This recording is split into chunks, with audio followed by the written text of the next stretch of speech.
Xueqi's Martial Arts Saga. Chapter 2210. Ancient Gods Document Fragment.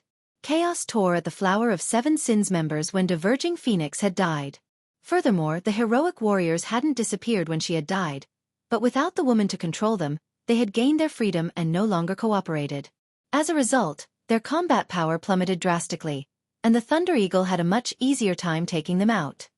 Realizing that the heroic warriors couldn't even keep the Thunder Eagle distracted anymore, the Flower's members began to panic further. The mindless charged toward the Thunder Temple's main temple. Getting into that main temple was their only hope for survival. The main temple was guarded by Tier 3 temple guards, who didn't allow combat between players. This was also why Supreme Sky had been so adamant about blocking the main temple's entrance. He wouldn't have been able to touch Samsara's team if they had made it into the main temple. Xueqi didn't bother to chase down the fleeing Flower of Seven Sins members, pausing to collect the 2 items Diverging Phoenix had dropped, instead. Although he had no interest in the level 75 dark gold equipment piece, it was top-tier equipment for other experts. Most current peak experts might not have a single piece of level 75 dark gold equipment on them. Only monster-level experts like Diverging Phoenix were strong enough to acquire such top-tier items.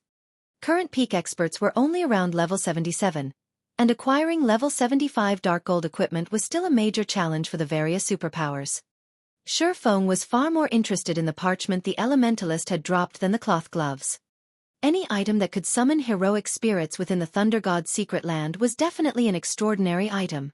At the very least, Xueqi couldn't think of an item that could do such a thing. The Thunder God's secret land followed the world rules the Thunder God himself had created. Not even fragmented legendary items could break those rules without the Thunder God's permission. Yet this mysterious parchment had successfully done so. Pursuing the remaining Flower of Seven Sins members wasn't worth the risk of losing this mysterious parchment. This is an ancient god's literature fragment. When Xueqi inspected the mysterious parchment and learned its name, he was taken aback. Ancient gods refer to the earliest gods to manifest. There were rumors that these ancient gods had been responsible for creating the continent of God's domain, but due to war, they had vanished, never to appear again. Any item that was related to an ancient god was a precious treasure.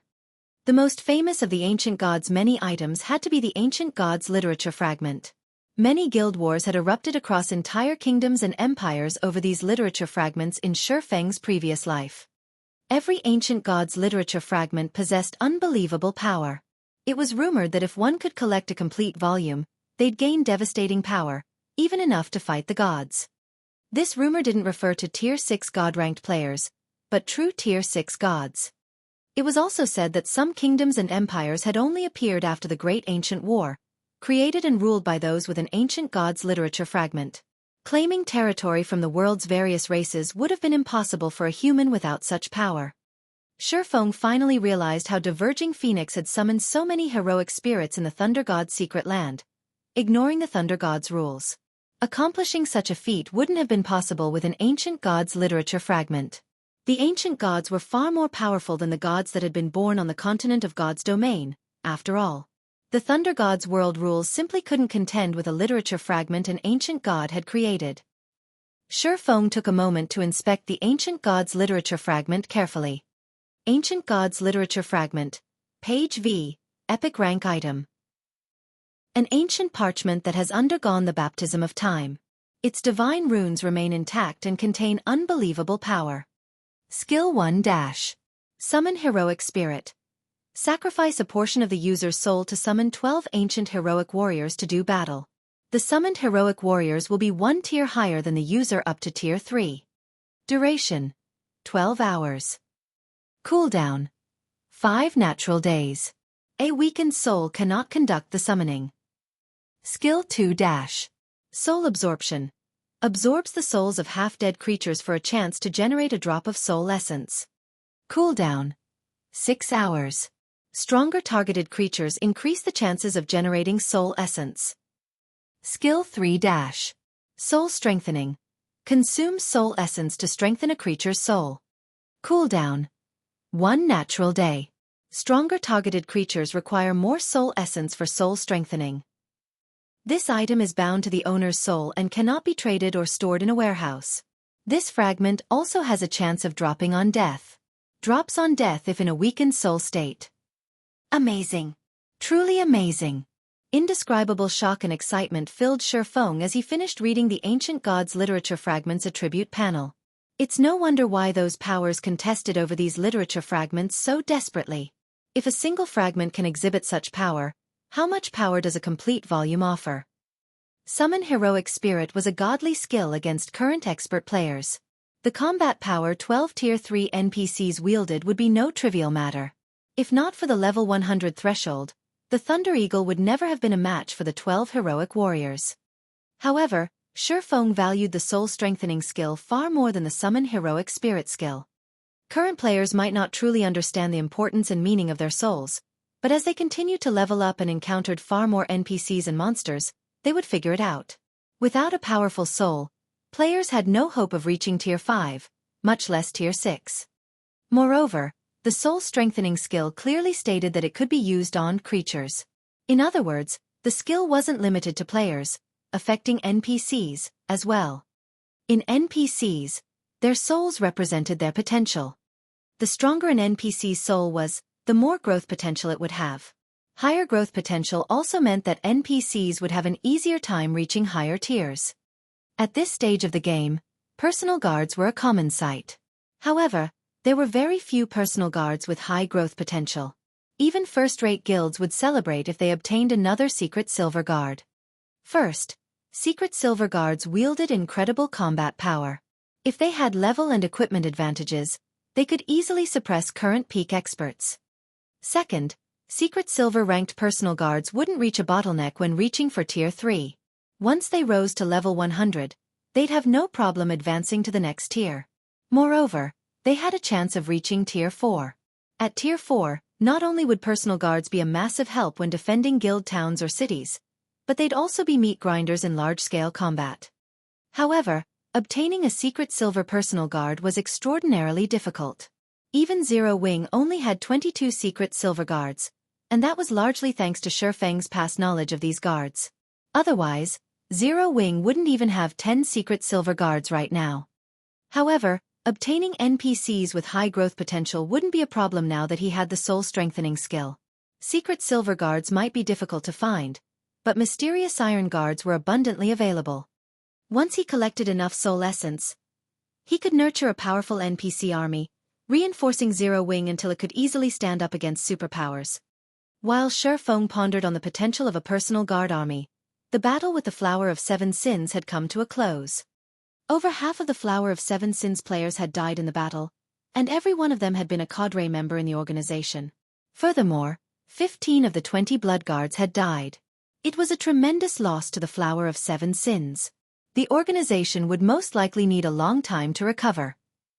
Meanwhile, the various superpowers would have long since stabilized their positions in the Thunder God's secret land. Big Brother Black Flame, the blood magic seal has lifted, and the superpowers people have entered the temple. We should hurry in as well, Happy Art ecstatically reported as the barrier around them faded. The Thunder Temple's main temple was the most important location within the Thunder God's secret land. It was also their team's true goal. If the side temple had so many awesome items to offer, she couldn't even imagine what waited in the main temple. All right, let's move out then, Xueqi said, nodding.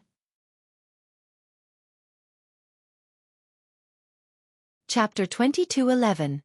Sacred Land. Walking into the Thunder Temple's main temple was like entering a bustling shopping mall. Rare items and top-tier equipment had been put on display. Even bronze mounts, which were a rare sight anywhere else, were available for purchase. The spectacular view mesmerized these players as they entered the temple. So, this is the main temple? It's amazing! There's even level 80 to level 100 dark gold set equipment here. Happy Art exclaimed when she saw the equipment displayed on one of the numerous counters. Samsara and the others were similarly thrilled.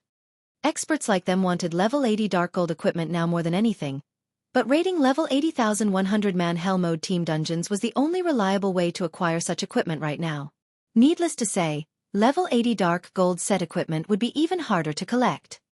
And yet, the Thunder Temple's main temple actually had such high-level dark gold set equipment for a fixed price. One could purchase the complete Phantom Thunder set, a 6-piece, level 80 dark gold set equipment, 4 300 Thunder Source crystals. Aside from the incredible basic attributes bonuses the set provided, the Phantom Thunder set effects were astounding. The 6-piece set effect even increased the wearer's physique and stamina by 30%. Both physique and stamina were incredibly important when players explored high-level maps, even more so than basic attributes. Unfortunately, equipment that improved these two attributes was scarce on the market. However, the Thunder Temple sold such items. The various superpowers experts drooled over the Phantom Thunder set even more than Samsara's group. They gazed upon the set equipment with bloodshot eyes, and some even considered stealing the set. If we can get our hands on a few dozen of these sets, Vice Temple Master, we'll have no problems capturing one of the fortresses in the Gravity Mountain range. Ruthless Sky reasoned as he gave the Phantom Thunder set an adoring look. Epic equipment did provide significant boosts to players' combat power, but it was just too rare. Moreover, most epic equipment didn't improve stamina and physique, merely providing higher bonuses to players' basic attributes. When exploring new maps, players would perform far better with the Phantom Thunder set than with 6 pieces of epic equipment. As for the Gravity Mountain range, the various superpowers had recently discovered the deadly Forbidden Land.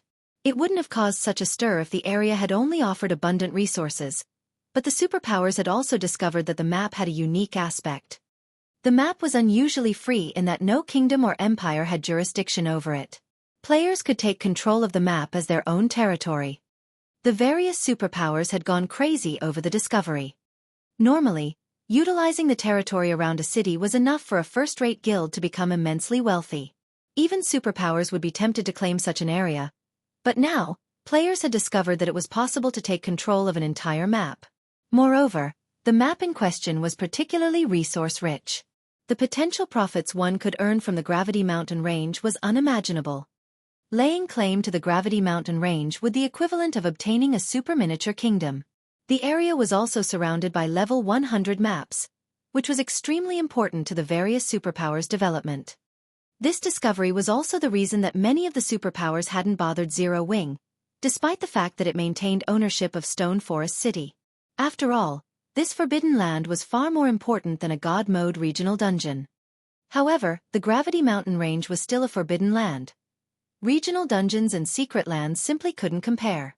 Not only was players' stamina consumption amplified in the mountain range, but the mana there was also quite thin. Despite the fact that monsters in the bottomless abyss were far stronger than those in the Gravity Mountain range, the various superpowers teams had a much harder time fighting the mountain range's monsters. Naturally, capturing the ancient fortresses in the Gravity Mountain range and transforming them into fortified bases would be even more of a challenge. I agree, but what is a Thunder Source crystal? Melody understood what Ruthless Sky was trying to say. In fact, this was one of the main reasons that the Sacred Temple had visited the Thunder God's secret land in the first place. The Sacred Temple hadn't made any progress in exploring the Gravity Mountain range, so the guild had shifted its focus to strengthening its exploration teams. The Thunder God's secret land was the perfect place to do just that. This was an ancient god's secret land, and it would have plenty of valuable items available. However, players needed Thunder Source crystals to purchase any of the items for sale in the main temple. While the various superpowers experts wondered what the Thunder Source crystals were, Samsara and his team found the name familiar. Didn't that boss drop a Thunder Source crystal? Burning Sea whispered. I see. So, these items won't be so easy to acquire, Samsara commented as he nodded to Burning Sea. Somewhat disappointed, he continued, it seems we'll have to start with the guidance quest. The Thunder Source crystal was one of the items the Naga general, Valenka, had dropped. To be precise, it had come from an item called the Crystal Box. One crystal box only contained a dozen or so Thunder Source crystals, but Valenka had only dropped 2 boxes. After dividing the loot, there hadn't even been enough to give each team member 3 Thunder Source crystals. To purchase the Phantom Thunder set, they'd have to kill all of the side temple's bosses several dozen times. Unfortunately, the dungeon only reset once every 3 days, and current players were helpless against the side temple's bosses. In other words, current players could only gaze longingly at the main temple's top-tier equipment. Of course, Shifeng had long since gotten used to that. The Thunder Temple within the core of the Thunder God's secret land was a treasure trove. Even Tier 5 players would find tempting items, not to mention Tier 2 players. However, it would take more than a few days of hard work to afford these items. After browsing the items inside the main temple for a little while longer, Samsara led Endless Scars, Burning Sea, and Frozen Gem to turn in their epic guidance quest on the main temple's second floor. As for Shifeng and the others, they had only been hired to escort the 3 players and were free to leave and do their own thing. Fortunately, leaving the Thunder God's secret land was quite simple. One just had to use the teleportation array within the main temple. Guild Leader Black Flame, I really have to thank you for your help. If not for you, the Flower of 7 Sins would have annihilated us, and we never would have reached the main temple. Samsara expressed his gratitude and admiration. For your remuneration, I am willing to offer an extra 10 bottles of S-rank nutrient fluids. I hope that you can accept them. You're being too courteous, Brother Samsara. I was only fulfilling my part of the contract. Shifeng was at a loss when Samsara offered 10 more bottles. Although Zero Wing didn't lack funds, obtaining a single bottle of S-rank nutrient fluid was excruciatingly difficult, yet Samsara casually handed them out. Guild Leader Black Flame, please don't be polite. With your strength, I'd like to trouble you more in the future. Consider the extra bottles as a deposit, Samsara said, shaking his head. Burning Sea and Frozen Gem nodded in agreement with their leader. To experts like them, Shifeng was far more valuable than the various superpowers. They hadn't realized Shifeng's strength when he had first shown up, but after witnessing his heaven-defying performance, not taking the chance to befriend him would be a huge waste. Since Samsara's intentions to form a relationship were genuine, Shifeng didn't reject his offer again. Even a super guild would be fortunate to befriend such powerful experts. Even if recruiting these experts were impossible, Shifeng could hire them to help in the future. God's Domain wasn't a single-player game, and many aspects would require powerful experts. Moreover, it was not very often that Shifeng met someone as generous and wealthy as Samsara. His ability to hand out dozens of S-rank nutrient fluids was just frightening. Shifeng, Samsara, and the rest of the party then added each other as friends, promising to reach out if any of them needed help. Once the team disbanded, Shifeng planned to return to Zero Wing. He had spent quite a bit of time in the Thunder God's secret land, and he still had responsibilities in the guild. Although he hadn't obtained the guild alchemy workshop design, he had acquired an ancient god's literature fragment, so his trip hadn't been a complete waste. In fact, he considered it to have been a profitable journey. Just as Shifeng turned toward the teleportation hall in the main temple, Happy Art approached him. Big Brother Black Flame, do you have anything urgent to take care of right now? Happy Art asked. Not in particular, Shifeng replied, shaking his head.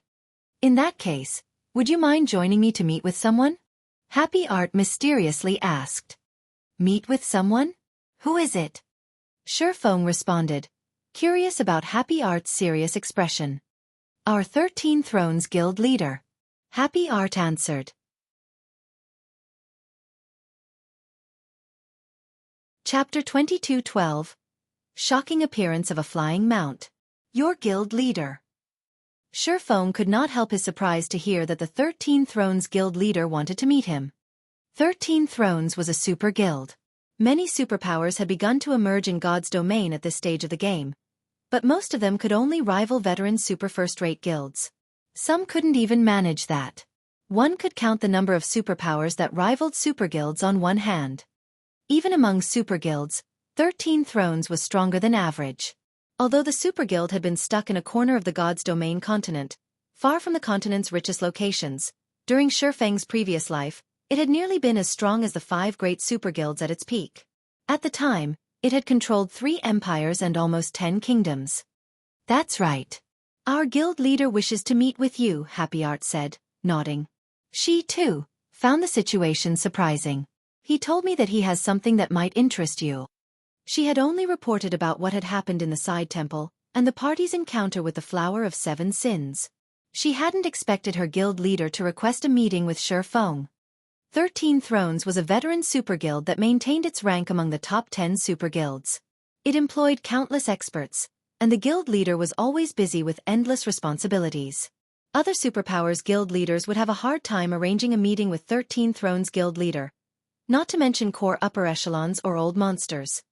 And yet, her guild leader had sent this swordsman an invitation. Something that might interest me? After giving the matter some thought and ensuring that he didn't have any urgent matters to attend to, Xueqi agreed. All right, let's go. It wasn't easy to meet with a super guild's guild leader. Generally, these people operated behind the scenes, issuing a single word to mobilize hundreds of thousands of experts. Moreover, Xueqi was curious about what this guild leader wanted to discuss. He accompanied Happy Art as they teleported out of the Thunder God's secret land, instantly arriving on an island in the Sea of Death. Several hundred teams, mostly consisting of level 73 and 74 players, were busy grinding the island's monsters. To ordinary players, these people were definitely experts. Xueqi and Happy Art's sudden arrival instantly attracted many of the team's attention. Where did those two suddenly come from? They teleported here. They dared to come here with just the two of them? Are they tired of living? The island's players chatted as they wondered about Xueqi and Happy Art. This was no ordinary island, and its monsters were quite powerful. The weakest monster here was a level 75 chieftain, while most were lords and grandlords, and they all typically worked in groups of 100 or more. To make matters worse, the island was astoundingly cold, and without more than 70 ice resistance, players wouldn't survive on the island. Even a 20-man team of expert players would quickly die. Why wouldn't these teams be surprised to see a 2-man team suddenly appear? While the several hundred nearby experts watched Xueqi and Happy Art, who had hidden their identities and levels, out of curiosity, the two experts in question ignored them and inspected a map to identify their location. This is Frosthell Island. My guild leader is currently on Dragonheart Island. If we take a bronze speedboat, we should arrive in 8 or so hours, Happy Art said, breathing a sigh of relief when she recognized their location. Due to a lack of teleportation points, travel at sea wasn't as convenient as travel on land. Players could spend 10 hours just to get from one place to another. Fortunately, Frosthell Island was in the Sea of Death's inner region, very close to Dragonheart Island. It was too bad she only had a bronze speedboat. A mysterious iron speedboat would get them to their destination a lot sooner, but such speedboats were painfully rare, even in a super guild like 13 Thrones. Normally, they would be assigned to peak experts that focused on naval prowess. Experts like her, who shifted between land and sea, were only given bronze speedboats. We're heading to Dragonheart Island? Shaking his head, Xueqi said, a boat will take too long, and we'll have to deal with plenty of sea monsters. Let's just fly there. After saying so, Xueqi retrieved the Thunder Eagle summoning flute and activated it. In the next moment, the 10-meter-tall Thunder Eagle descended from the sky. It looked like a medium-sized passenger aircraft with its massive wingspan, stretching across several dozen meters. The Eagle's impressive aura even dwarfed that of the island's great lords. As the Thunder Eagle landed, its wings stirred the air into a small storm that engulfed nearby players. At the same time, these players felt an immense pressure press down on them. Let's go, Xueqi said as he hopped onto the Thunder Eagle's back. In God's domain, most land mounts could only carry 2 to 7 people, depending on their strength. The weakest flying mount, however, could carry up to 10 people. An extraordinary flying mount like the Thunder Eagle was capable of carrying up to 20 people at one time. Hearing Xueqi's invitation, Happy Art nodded and eagerly jumped onto the Thunder Eagle's back. With a flap of its wings, the Thunder Eagle blurred as it left its position. By the time the watching players spotted it again, the mount was several dozen meters above the ground. With its lightning speed, the Thunder Eagle vanished after several seconds. The experts on Frosthell Island only snapped out of their daze after the Thunder Eagle was gone. Shocked, they stared at the horizon, where Xueqi and his companion had vanished. Crap! That was a flying mount. It's the rumored flying mount. I must be seeing things. How can those two have a flying mount when the various superpowers haven't even found one? Were they NPCs? Nonsense. I used an advanced identification skill on them before they left. I couldn't see any of their information, but I did see player markers above their heads. They are definitely players. So that was a flying mount. Amazing. Truly amazing. Our land mounts are no more than turtles compared to that eagle. That eagle looked so cool. I'll have to get flying mount for myself someday. The expert players on Frosthell Island quickly published the situation on the Sea of Death's official forums, starting a heated discussion about the two players' identities. Since the forum post had included pictures and video of the flying mount, It quickly became a hot topic. Most ordinary experts were still searching for a bronze mount of their own. They could only dream of riding a mysterious iron or secret silver mount. Only large guilds' upper echelons might own such a high-quality mount, and not even first-rate guilds were guaranteed to have a fine gold mount. Yet, they had just witnessed a flying mount. With the ability to ignore terrain, flying mounts were even faster than epic land mounts. Moreover, they had all seen the Thunder Eagle's speed. With such a fast mount, traveling across God's domain wouldn't be a problem. When the various superpowers received news of the Thunder Eagle, the matter became a sensation. They frantically began to search for the identities of the Thunder Mount's riders.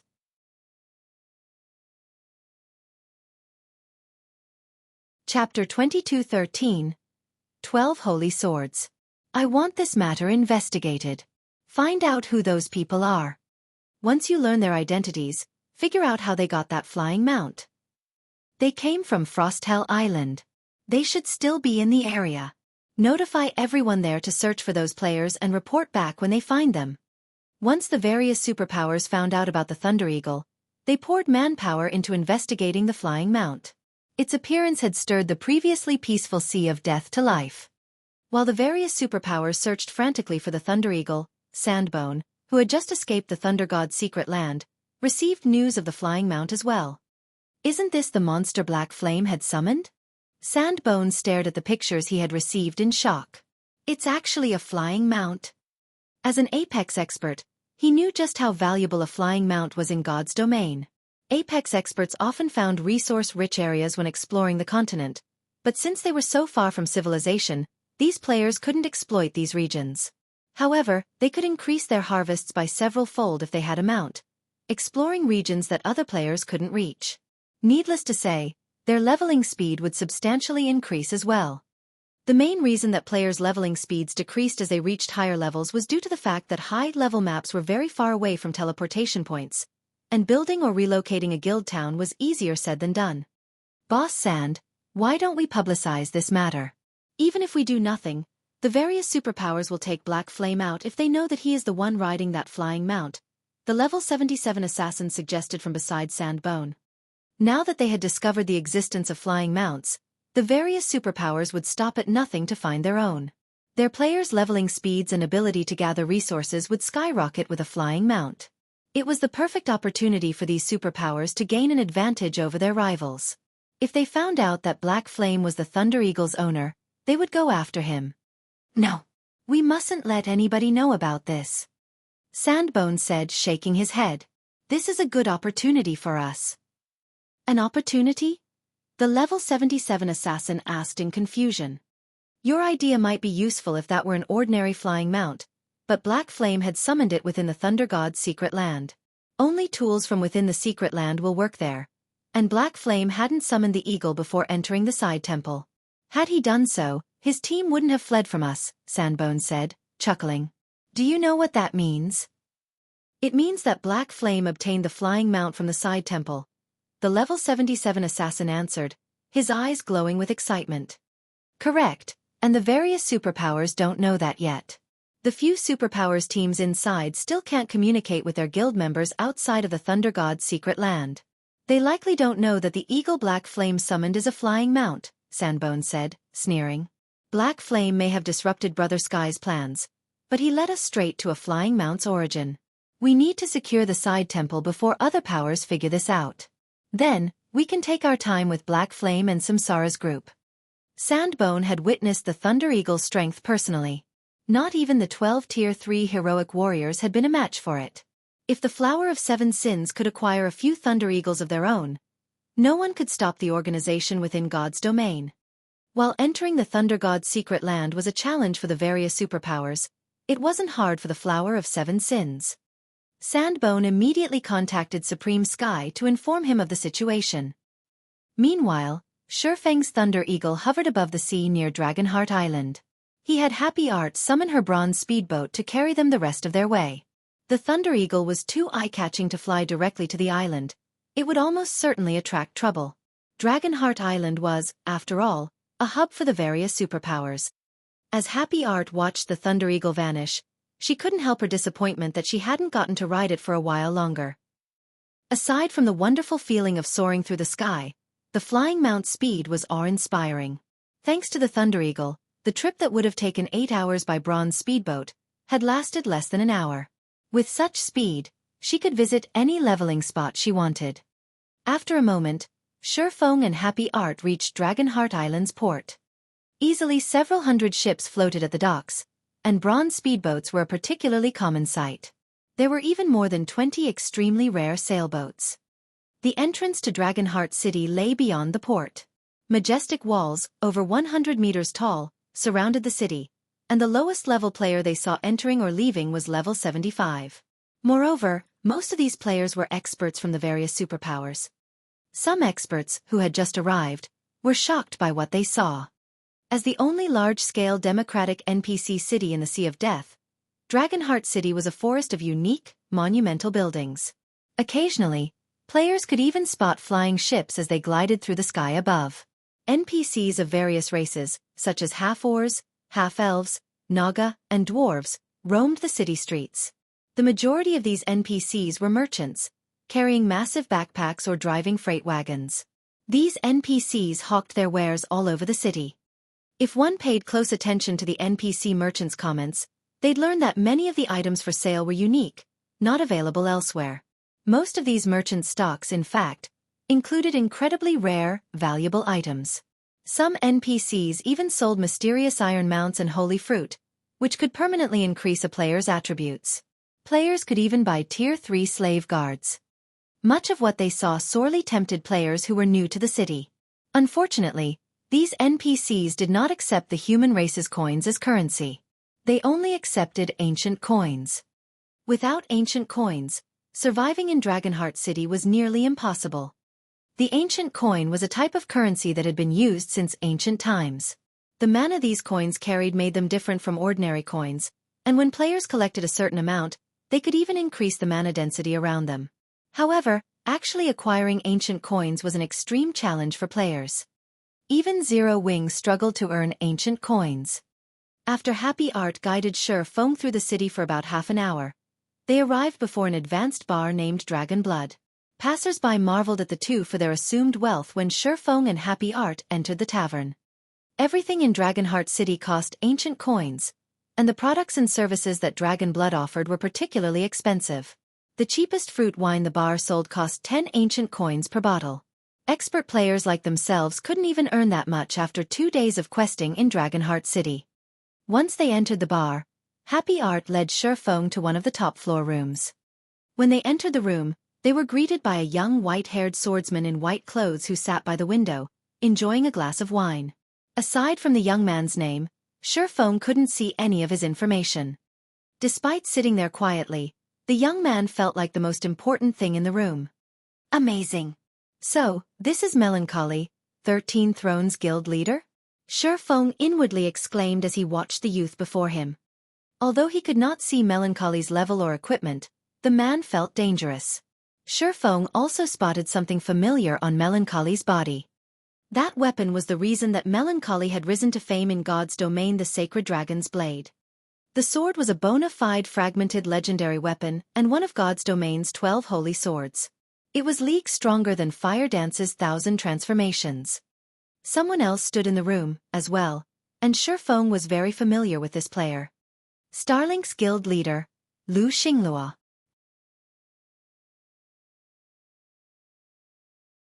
Chapter 22:14. Meeting Xingluo again. Why is he here?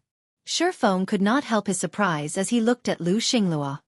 Xingluo was an insufferable young master. Before entering God's domain, he most likely hadn't even been aware of the superpowers that existed in the virtual gaming world. Needless to say, he wouldn't have had any relations with the super guilds in the virtual gaming world, much less the guild leaders of super guilds. Xueqi found it incredible that Xingluo was acquainted with Melancholy. Melancholy was extremely secretive with his movements.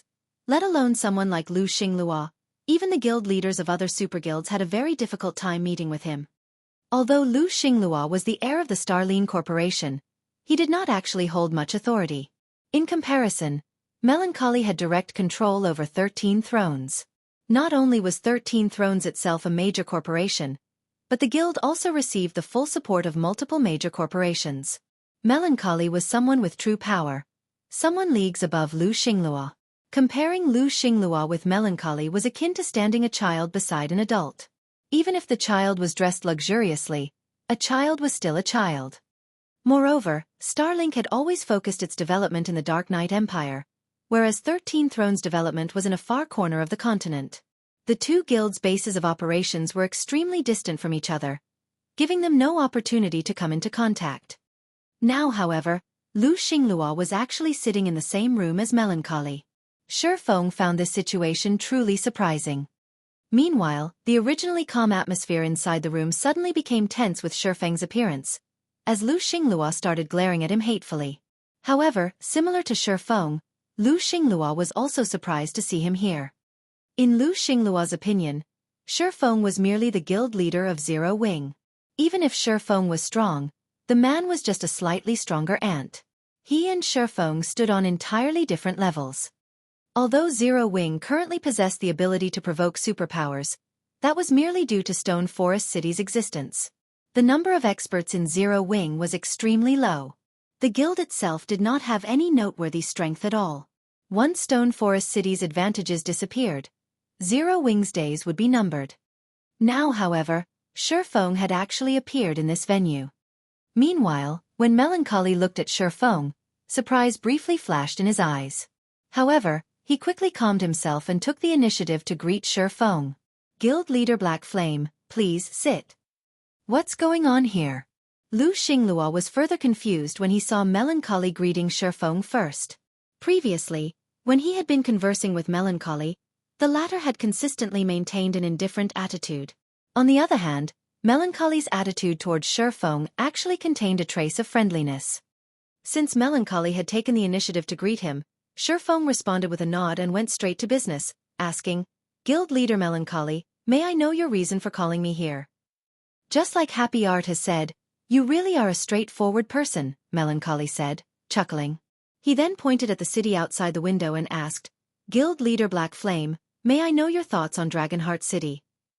A sacred land for commerce, Xueqi answered after pondering the matter. During his previous life, Dragonheart City was one of the strongest commercial cities in God's domain. Every inch of land here had been worth its weight in gold as one of the main areas of activity for Tier 3 naval players. The resources available here were much more abundant compared to what Thunder Island had. Not to mention, Dragonheart City was the sole large-scale free NPC city in the Sea of Death. Unlike the NPC cities on the main continent, Dragonheart City was a place where players could become king. Of course, this did not mean that players could capture it. Instead, players had the option to purchase it. Every construction in Dragonheart City, including the auction house, City Lord's Mansion, teleportation hall, and other key constructions, could be purchased so long as one had the money to do so. Players could do anything they wanted with the construction they purchased. They could even demolish the original construction and build another construction of their choosing. Moreover, Dragonheart City was also home to the famous World Tower. The World Tower was a place that the mainstream powers in God's domain would keep an eye on. When compared to the World Tower, the value of Otherworld gates was insignificant because one could find super rare epic materials inside the World Tower, and even the main materials needed to produce fragmented legendary items. Due to this reason, Dragonheart City had become one of the strongest commercial cities during Xueqi's previous life. At its peak, the city's commercial influence had surpassed even that of an empire. That's right. This place will become a sacred land for commerce. Melancholy nodded approvingly. He never thought that Xueqi would be so on point with his answer. Smiling, he continued, May I know if Guild leader Black Flame is interested in setting up a shop here? Setting up a shop here? Xueqi looked at Melancholy in confusion. If possible, he really wished to set up a shop in Dragonheart City. Unlike the player shops in ordinary NPC cities, those in Dragonheart City could do business with the NPCs of other races. Meanwhile, Dragonheart City hosted a very large number of foreign races, far more than even Thunder Axe City. Obtaining epic materials and ancient designs was much easier here. In the entire God's domain, there were only a handful of NPC cities capable of rivaling Dragonheart. Hence, Dragonheart City's shops were incredibly valuable. However, Setting up a shop here was not an easy task. Even Zero Wing couldn't do so right now since all shops in Dragonheart City utilized only ancient coins as currency. Ancient coins were different from ordinary coins. Not only were ancient coins difficult to obtain, but exchanging them was also a big problem. Unlike ordinary coins, ancient coins were not automatically converted to a higher denomination after a certain amount was collected. The system did not convert ancient copper to ancient silver, or ancient silver to ancient gold automatically. Meanwhile, the merchandise sold in Dragonheart City required specific coins. In other words, items priced in ancient silver could not be purchased using ancient copper. The same was true for items selling for ancient gold. However, items sold for ancient silver could be purchased with ancient gold. The conversion used the official exchange rate, which was AL to 100 ratio. Due to this reason, the value of ancient gold was extremely high, even after 10 years had passed in God's domain. Moreover, even the cheapest shop in Dragonheart City cost 8,000 ancient gold, which was not a sum the current Zero Wing could acquire. That's right. Setting up a shop here. Melancholy affirmed. Of course, there is a price for this shop. I wish to borrow Zero Wing's strength to capture a fortress in the Gravity Mountain range. As long as we succeed, I'll give you 10,000 ancient gold to purchase a shop in Dragonheart City. Realization immediately dawned upon Xueqi at Melancholy's words. It was no wonder Melancholy could offer him such remuneration. The Gravity Mountain range was located beneath the World Tower. Not only was the Gravity Mountain range rich in resources, but the fortresses found there were also the main method for the acquisition of ancient gold coins. By securing a fortress there, one could net a profit of 2,000 or 3,000 ancient gold every day. Moreover, as more time passed and the fortress became better equipped, more NPCs of foreign races would visit the fortress, further increasing the fortress's income of ancient gold. Only, the fortresses found in the Gravity Mountain range were not easy to capture. Setting aside the countless monsters that resided in these fortresses, just the level 100+ mythic monsters serving as the guardian boss of these fortresses were sufficient to annihilate any of the current superpowers. Just as Xueqi was about to reply to Melancholy, Xingluo suddenly frowned and said, "Guild leader Melancholy, aren't you thinking too highly of Zero Wing? With our two guilds cooperating with each other, we are almost certain to secure the fortress. Zero Wing is merely lending a little help, yet you're giving them 10,000 ancient gold? Isn't that a little too much?"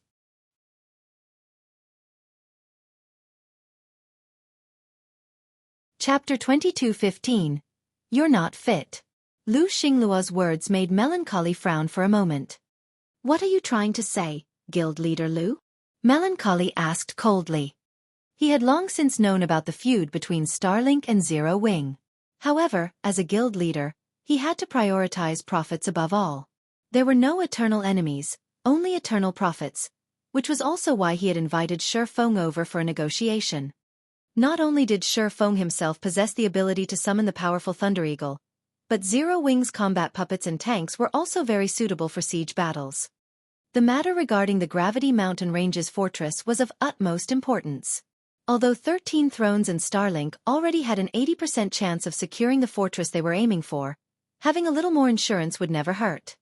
Melancholy had never imagined that Xingluo would throw a tantrum over such an important matter.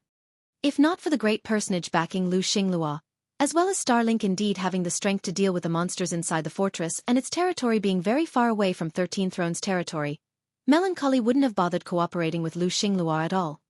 8,000 ancient gold should be more than enough. After all, Zero Wing will only play the role of a spectator.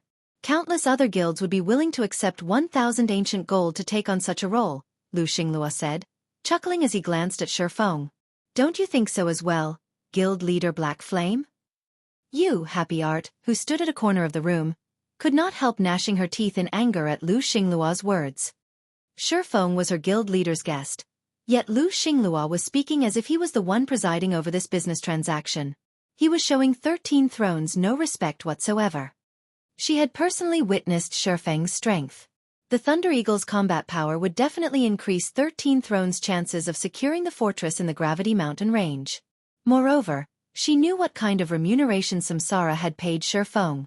That was several dozen bottles of S-rank nutrient fluid they were talking about, something one could not buy even if they had the money to do so. Although an individual's combat power would indeed have a limited effect in a siege battle, if it became public that 13 Thrones was offering to hire Xueqi at a price lower than Samsara's, 13 Thrones would definitely be the butt of everyone's jokes. However, before Happy Art could say anything, Xueqi preempted her, smiling and saying, "What guild leader Lu said is indeed correct. It would be very wonderful if a guild could receive 1,000 ancient gold just for spectating. Only, I wonder how much a guild that can't even beat a spectating guild should receive?" Xueqi was well aware of Melancholy's habit of developing partners. Meanwhile, it was quite obvious that Lu Xingluo had grasped this point as well. If Zero Wing partnered up with 13 Thrones this time, the relationship between the two guilds would undoubtedly become stronger. Meanwhile, 13 Thrones was in existence far above super first-rate guilds like the Dragon Phoenix Pavilion and Unyielding Soul. If Zero Wing received 13 Thrones support, Starlink would definitely have plenty of trouble dealing with Zero Wing in the future. Knowing this, Lu Xingluo naturally couldn't allow the partnership between Zero Wing and 13 Thrones to succeed, even if it meant earning Melancholy's dislike. Not to mention, Melancholy's goal was profits. The man wouldn't dismiss 13 Thrones' partnership with Starlink just because of a little dislike. Hence, Xueqi couldn't allow Lu Xingluo to have his way. Moreover, securing a shop in Dragonheart City was a great temptation. Although the value of Dragonheart City's shops was nowhere close to the value of the Gravity Mountain Range's fortresses, the shops were still one of the main avenues of earning ancient gold. However, Zero Wing would need a lot of time to collect enough ancient gold to purchase a shop in Dragonheart City. During this period, Zero Wing would lose out on many opportunities. If it could receive some startup funds from 13 Thrones, earning ancient gold would become much easier later on. Upon hearing Xueqi's words, Happy Art silently snickered. The feud between Starlink and Zero Wing was already common knowledge among the various superpowers. Meanwhile, Starlink had suffered not only failure in its multiple attempts to destroy Zero Wing, but even significant losses. Black Flame. Lu Xingluo burst out in rage at Xueqi's words. Don't think that you're amazing just because you managed to protect your turtle shell. Attacking a fortress requires absolute strength. It is not something that can be accomplished with your little tricks. You think your guild is amazing, right? Why don't we have a true comparison of our guilds? I won't take advantage of your lack of numbers, either. We'll each send 10,000 players to fight it out in the Divine Colosseum. If Zero Wing wins, I will no longer doubt Zero Wing's strength and will admit that Zero Wing is qualified to receive that 10,000 ancient gold. If Zero Wing loses, then obediently take your spectator fees. We'll have guild leader Melancholy preside over this match. How about it? Do you dare accept this challenge?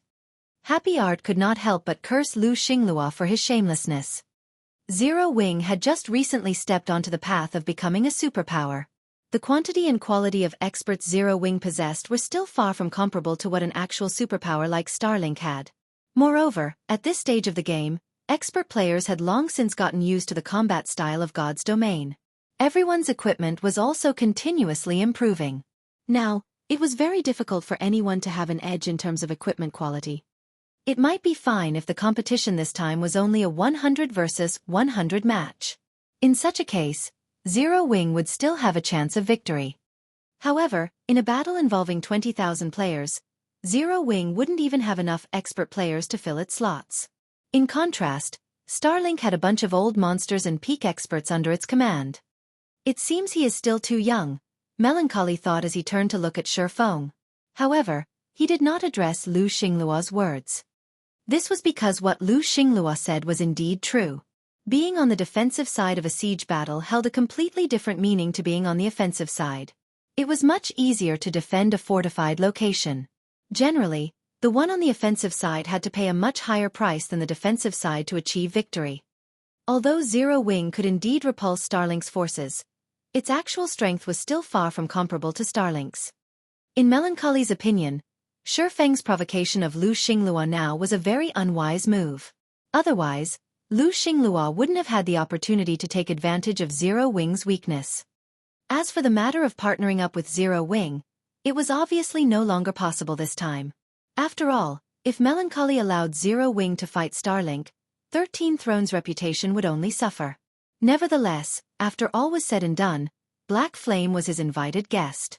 He had no choice but to smooth things over and have Black Flame take a step back in this struggle. However, just as Melancholy was about to speak up, Shifeng looked at Lu Xingluo and replied calmly, "Whether Zero Wing is qualified or not is not up to you to decide, Guild Leader Lu. Moreover, you're not fit to do so, either. Since Guild Leader Lu wishes for a fight, let's just fight. Only, I wonder, what do you plan to do if you lose, Guild Leader Lu? Is he insane?" Surprise flashed across Melancholy's face when he heard Shifeng's reply. At this point, Starlink's strength was already close to rivaling that of super guilds. Moreover, the guild's background was one that even 13 thrones would not dare to take lightly. Meanwhile, Zero Wing was currently in the limelight of God's domain and had recruited many talented people from the Dark Knight Empire and various other kingdoms. A defeat at Starlink's hands would wash all of the reputation it had accumulated before down the drain. In the aftermath, the loss of this competition might even bring about Zero Wing's thorough demise. "I'm not fit." Lu Xingluo laughed at Shifeng's reply. "If I lose, I'll give you 10,000 ancient gold. 3 days. Don't say that I didn't give you time to gather your men. In 3 days, we'll fight it out in Dark Knight City." "Good. We'll fight in Dark Knight City in 3 days." Shifeng nodded. Following which, Shifeng said his goodbyes to Melancholy before leaving the room. He then returned to Zero Wing's main headquarters in White River City. Before Shifeng had acquired a flying mount, he indeed had not possessed the confidence to fight Starlink in a frontal confrontation. However, the situation was different now that he had a flying mount. With the Thunder Eagle, he could now visit distant locations that he originally couldn't. 3 days was more than enough for Zero Wing's strength to undergo a qualitative transformation.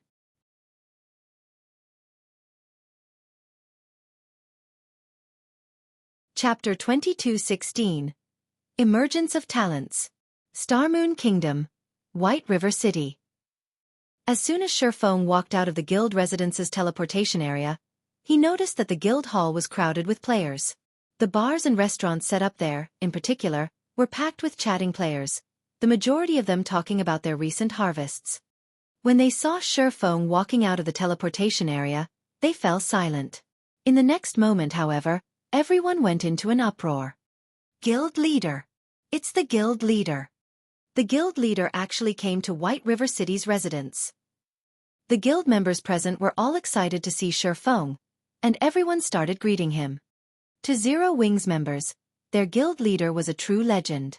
Not only was he Starmoon Kingdom's #1 expert, but he had also personally established Zero Wing and developed it into the kingdom's #1 guild. Now, Zero Wing was even being recognized as a pseudo-super first-rate guild, and it was only a matter of time before it became a real one. Nowadays, Zero Wing was the most famous guild in Starmoon Kingdom and the neighboring kingdoms and empires. If one mentioned Zero Wing's name in the Purple Thorns Kingdom, the Twin Towers Kingdom, and the Black Dragon Empire, the guilds and powers of these countries would react with awe and fear. Moreover, after Zero Wing secured its hold over Stone Forest City, countless experts had started fighting to join Zero Wing. At this point, Zero Wing's expert count had long since surpassed that of first-rate guilds by leaps and bounds. The average level of Zero Wing's expert players was also shooting up, thanks to the bottomless abyss. Due to these positive developments, the guild was also making rapid progress in team dungeons, and its inventory of weapons, equipment, and resources had expanded considerably. Now, Zero Wing was inferior only to the various superpowers. However, compared to the superpowers, the conditions to acquire the weapons and equipment inside Zero Wing's guild warehouse were much looser. Most importantly, the top-tier crystal light set, dark gold set equipment that could be used up to level 80, was exclusive to Zero Wing. "Guild leader, you're back." When Aqua Rose came across Shifeng, she quickly reported, "During the time you were absent, the guild has been developing rapidly. We have recruited many Refinement Realm experts. After including the Lost Town special training and the complete Refinement Realm legacy we obtained, we now have 86 Refinement Realm experts. The S-rank nutrient fluids you brought back also allowed quite a few of us to break through. Now, we have 7 Flowing Water Realm experts in the guild." When Aqua Rose spoke, her voice bubbled with excitement. Refinement Realm experts were far stronger than ordinary experts. Although God's domain provided the perfect environment and tools for players to train themselves, the number of experts capable of reaching the Refinement Realm standard was still extremely low. At this stage of the game, even first-rate guilds had only a handful of Refinement Realm experts, much less Flowing Water Realm experts. Logically, even if Zero Wing had the support of all these tools, it shouldn't have many people reaching the Refinement Realm and Flowing Water Realm. Hence, Aqua Rose found this outcome truly unbelievable. Now, after including the Domain Realm expert Yen Tianqing and Void Realm expert Yi Luofei, Zero Wing possessed a considerably dazzling array of experts. Although the overall strength of Zero Wing's top-tier combatants currently could not rival that of superpowers, the guild had already gained a portion of the strength necessary to face superpowers in a frontal confrontation. We already have so many Refinement Realm experts? Shifeng was also surprised by this outcome. He had been gone for only 2 weeks or so. Before he left, the guild had only a little over 30 Refinement Realm experts. Now, that number had actually more than doubled. Zero Wing's rate of improvement was simply terrifying. This is mostly thanks to our guild being at its peak. Previously, many members had been stuck at the half-step Refinement Realm standard. Now that we have the Bottomless Abyss and a complete Refinement Realm legacy, many finally managed to cross the threshold. In addition, this growth spurt isn't over yet. I believe that in a few more days, the number of Refinement Realm experts our guild has will increase to 100, Aqua Rose said confidently. At that time, our dungeon raiding and map exploration ability will not lose out to those superpowers anymore. As long as Zero Wing had 100 Refinement Realm experts, it could form 100-man teams to raid the truly top-tier dungeons and even explore the Bottomless Abyss's second floor. Raiding powerful field bosses wouldn't be a problem anymore, either. Now, Zero Wing could also take advantage of the resources the various superpowers had been monopolizing all this time. No, we have enough already, Shifeng said, chuckling. Have everyone gather. I'm forming a 100-man exploration team. Zero Wing's development speed truly exceeded his expectations. Originally, he thought that he would have to wait another month or two before the guild would have so many Refinement Realm experts. Now, he was even more confident of defeating Starlink in the upcoming competition. Exploration. Aqua Rose fell into a daze momentarily when she heard Shifeng's words. However, she quickly snapped out of it and said excitedly, "Wonderful! I'll contact them immediately." Zero Wing's members had been eagerly awaiting the day when they could explore high-level maps. Previously, they could only watch as the various superpowers explored these maps and collected all sorts of top-tier equipment and treasures. Although Zero Wing had the Crystal Light set, after all was said and done, the set equipment was useful only to plate armor classes. The equipment standards of Zero Wing's cloth and leather armor classes were still far from comparable to that of the superpowers. Zero Wing also did not possess as many powerful tools as the superpowers. After merely 30 minutes, all the players Aqua Rose contacted had gathered in White River City's guild hall. Of the assembled players, the majority were at level 75, and even the weakest piece of equipment on them was level 75 fine gold rank. This would definitely be considered top-tier equipment in the outside world, and even the main force members of first-rate guilds would envy these players. After all, most guild experts had just reached level 75 recently. Obtaining level 75 top-tier equipment was still incredibly difficult. Guild leader, which location are we going to explore? The Bottomless Abyss's second floor? Blackie asked when he saw the gathered players.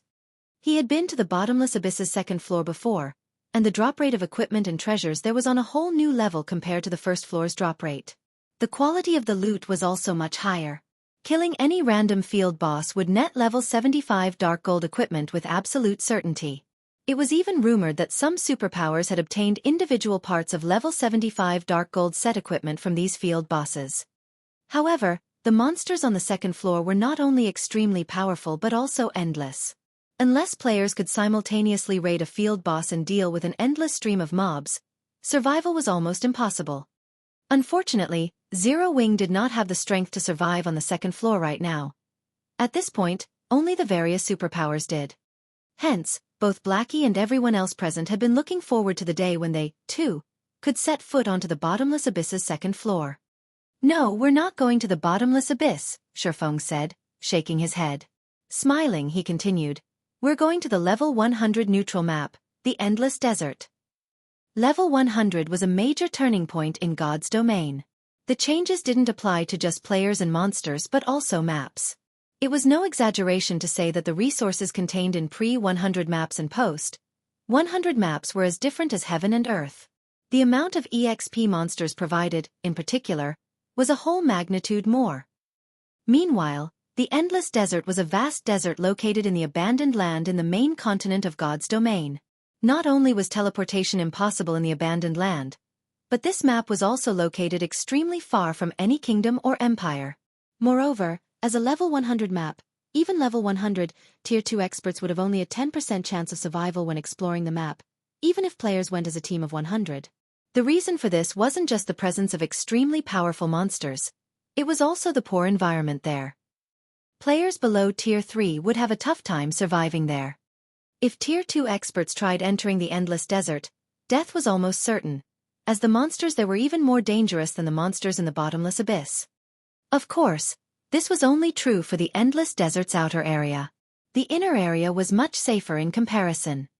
In the past, after mainstream players' levels exceeded 100, many large guilds would frequently power level their low-level members in the Endless Desert's inner area. To enter the Endless Desert's inner area safely, one had to either be escorted by a powerful team or be familiar with the terrain there. However, even players familiar with the Endless Desert's terrain needed to meet stringent strength requirements. At this stage of the game, aside from Xueqi, nobody else in Zero Wing qualified. Originally, Xueqi had planned to bring the guild's experts there only after they reached level 95, to help them reach level 100 quickly. However, now that he had obtained the Thunder Eagle, ferrying players into the Endless Desert's inner area would be a piece of cake.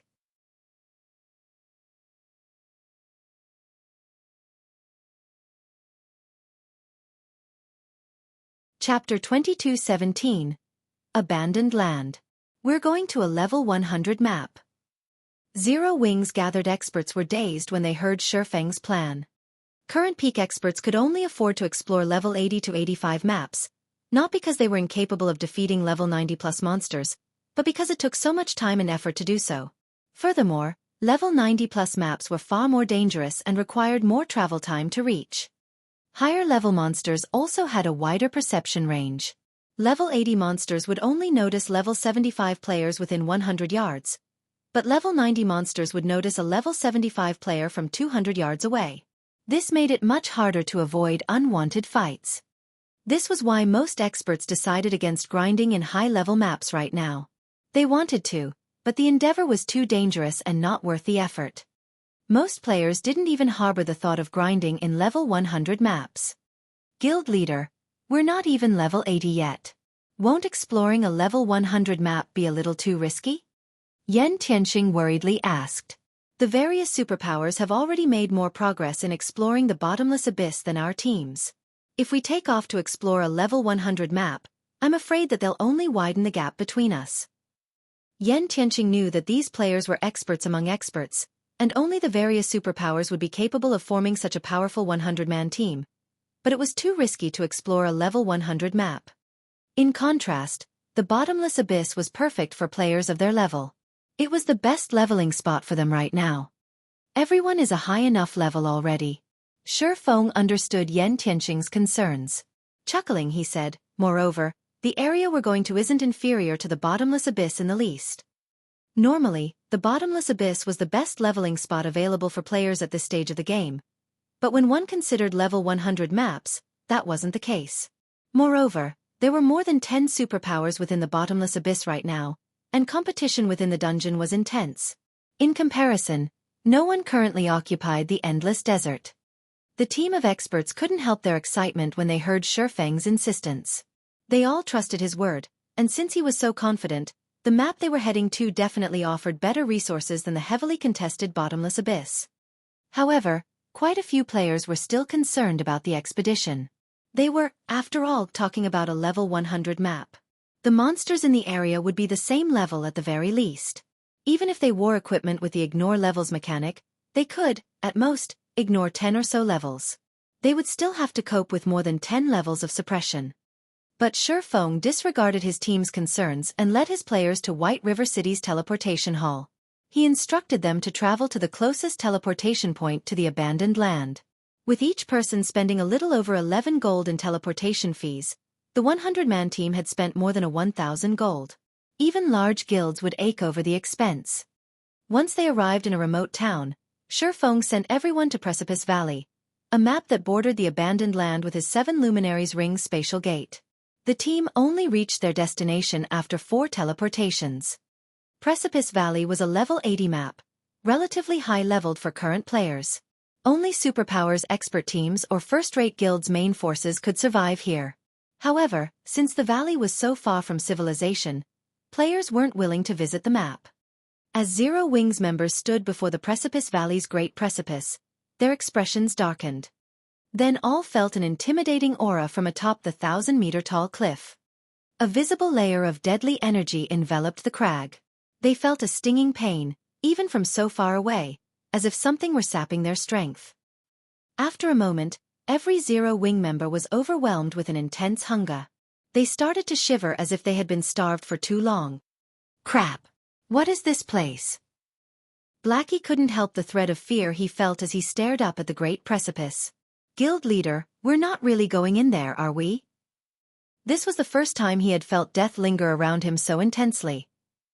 If he felt like this as he just stood before the Great Precipice, he didn't even want to imagine how he'd feel once he moved beyond it. The environment alone was likely more than enough to kill him. This precipice is special. It has an extremely powerful suppression force. I doubt ordinary Tier 2 experts would survive the climb, Gentle Snow commented, surprised as she rested her hand against the steep stone side. She hadn't thought that Xueqi would bring them to such a place. She possessed a piece of fragmented legendary equipment and a peak legacy. Her basic attributes were among the best in God's domain right now, yet even she found the idea of climbing this rock face daunting. One could easily imagine the outcome other Tier 2 experts would face if they tried to climb the precipice. That's right. Tier 2 experts have no hope of climbing this cliffside. Anyone who tries will likely fall and die before they reach the halfway point. Xueqi agreed, nodding. This was the boundary that separated the abandoned land from the outside world. Players couldn't simply enter the abandoned land's outer region on a whim. Chuckling, Xueqi continued, however, we don't need to climb up it. I can just take you over. After saying so, Xueqi summoned the Thunder Eagle. When the Thunder Eagle, which was as large as a medium-sized passenger plane, appeared, Blackie and the others' eyes nearly fell from their sockets. Goo Guild leader. Isn't that a flying mount? Blackie stuttered. The appearance of a flying mount on Frosthell Island had caused a commotion throughout God's domain. Naturally, Zero Wing had paid very close attention to the matter. However, since it had only appeared once on the island, Zero Wing had no way of investigating the situation. The Thunder Eagle that hovered before them, however, looked exactly like the one on Frosthell Island.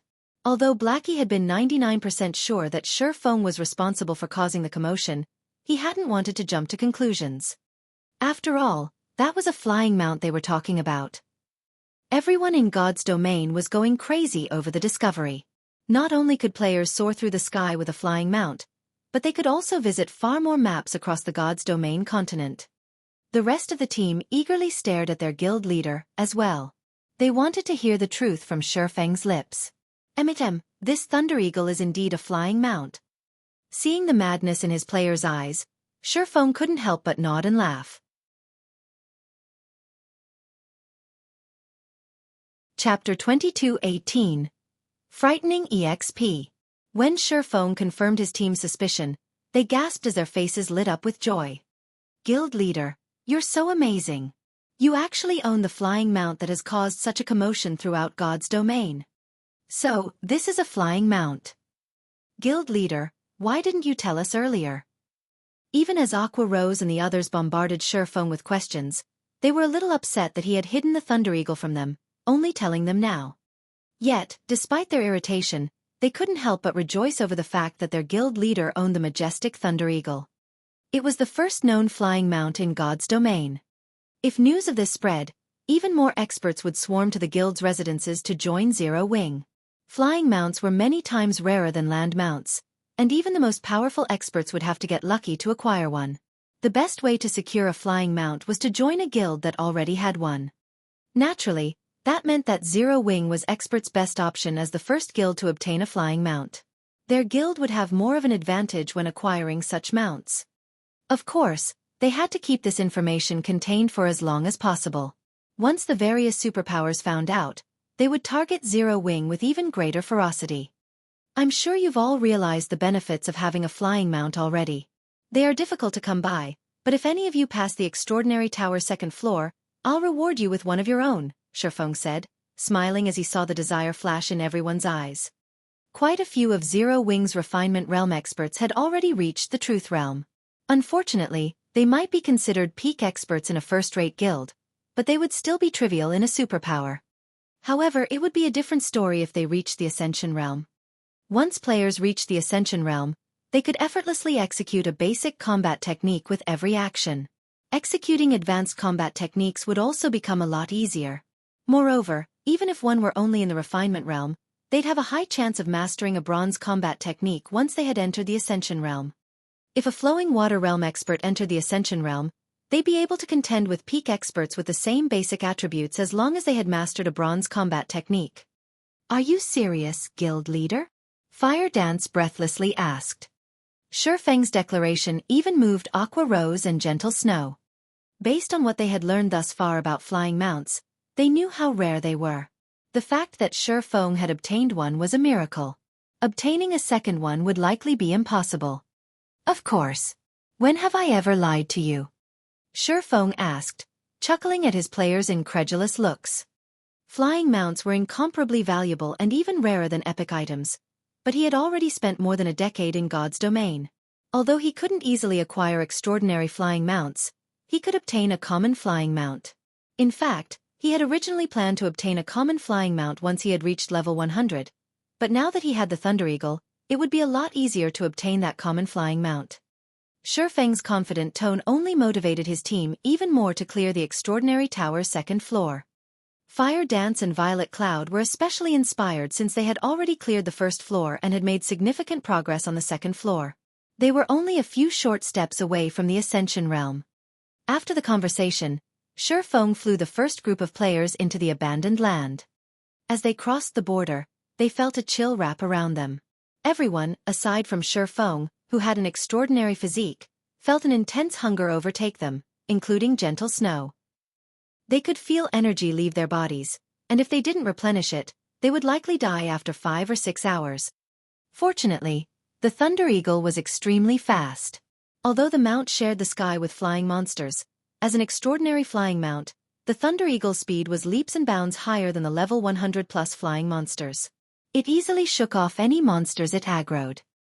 After nearly 2 hours, the first group finally arrived at the Endless Desert's inner region. The sand in the inner region was silvery white, and once they entered the area, the first group's hunger eased. Now, advanced food and beverages was enough to restore their lost life energy. However, when Aqua Rose saw the monsters on the ground, her expression darkened. Skeleton Spirit, Undead, Lord. Level 101.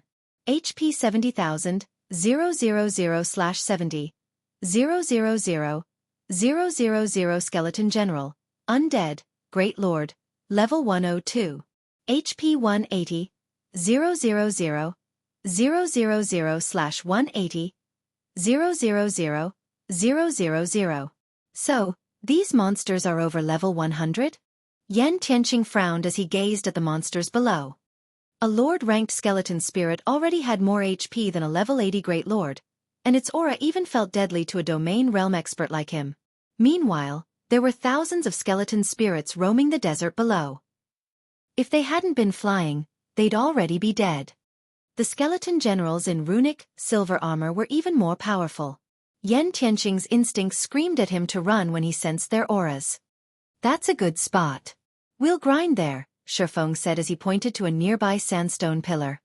The sandstone pillar was even larger than a 7-story house, with enough room at its peak to fit 100 players.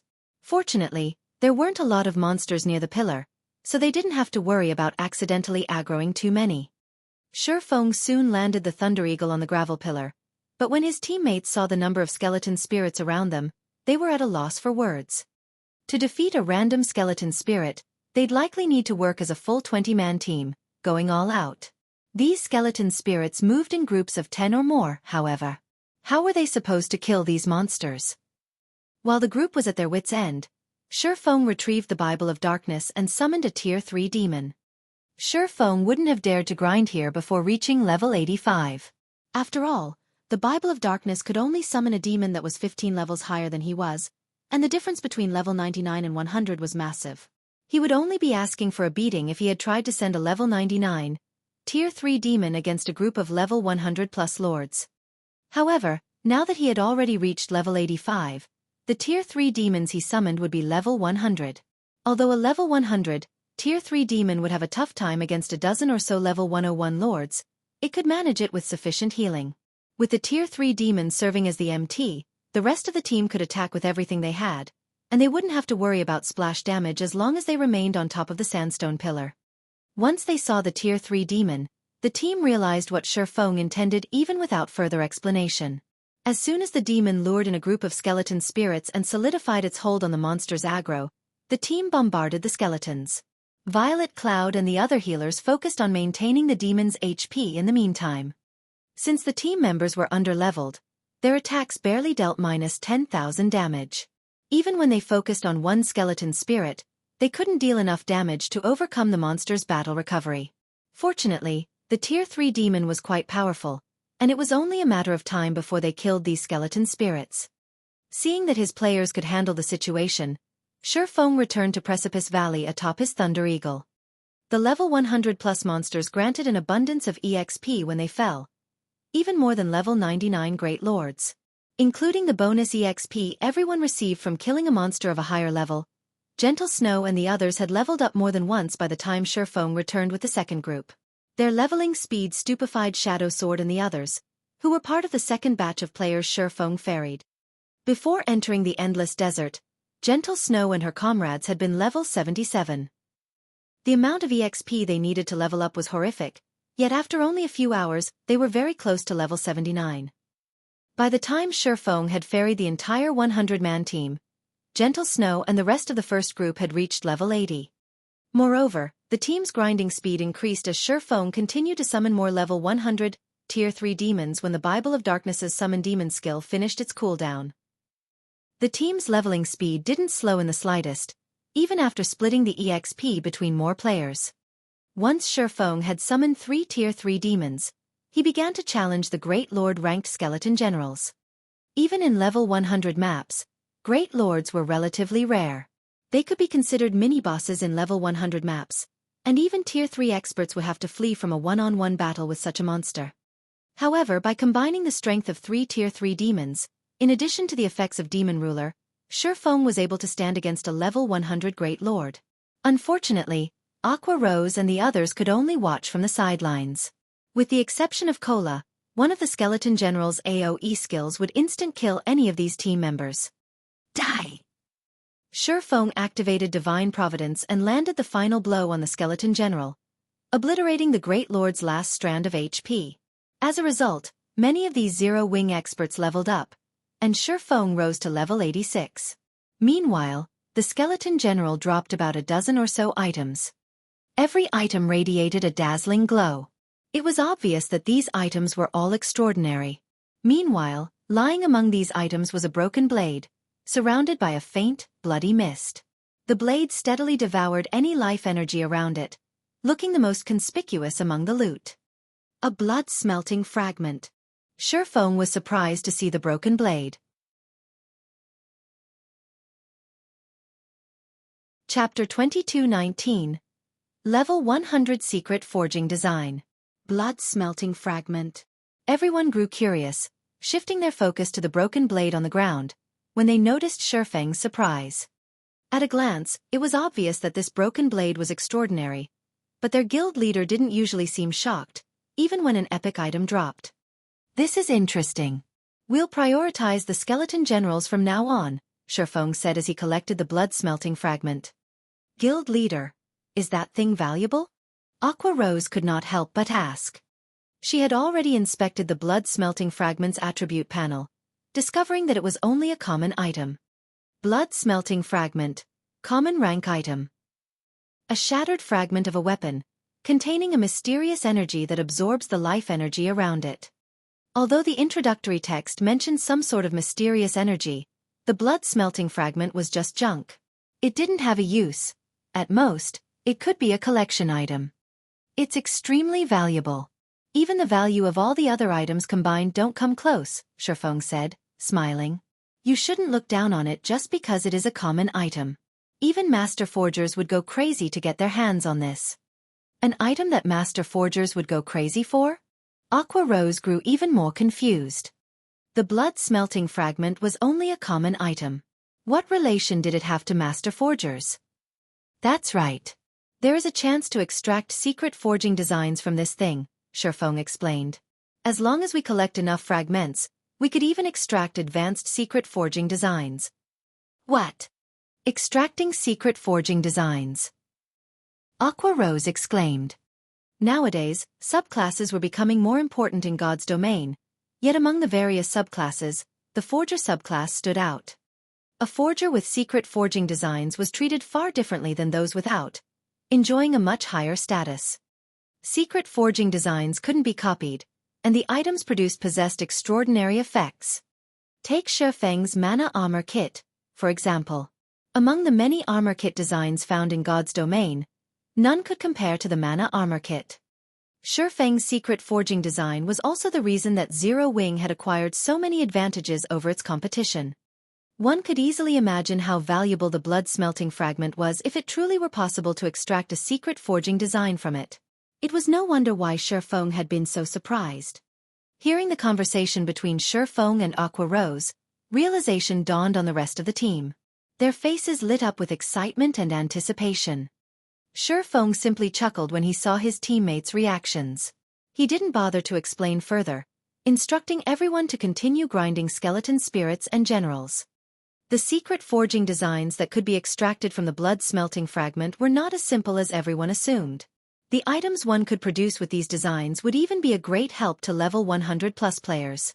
They were on an entirely different level than the secret forging designs players had found thus far. Furthermore, there was the chance of extracting an advanced secret forging design. In the past, any forger that had learned an advanced secret forging design had been treated as well as Grandmaster forgers, even within the various superpowers. It didn't matter if said forger was only a master forger. This was because, in God's domain, the stronger players became, the less helpful external items would be. However, that was not the case for items produced with an advanced secret forging design. These items would even be useful to Tier 5 players, which were considered upper echelon level experts in the various superpowers, not to mention Tier 3 players. The fact that the skeleton generals had a chance of dropping the blood-smelting fragment completely exceeded Xueqi's expectations. Normally, only monsters near the abandoned land's core had a chance of dropping these fragments, but not even Tier 3 players could survive in the area.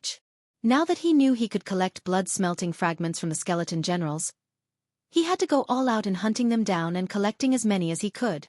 That way, he would have a much greater chance of extracting a secret forging design or an advanced secret forging design. The designs within the blood-smelting fragments had been created by the God of War, and every one of these designs would help a master forger create an unbelievable item. It was even rumored that the items could even allow Tier 4 players or below to challenge opponents that were one tier higher.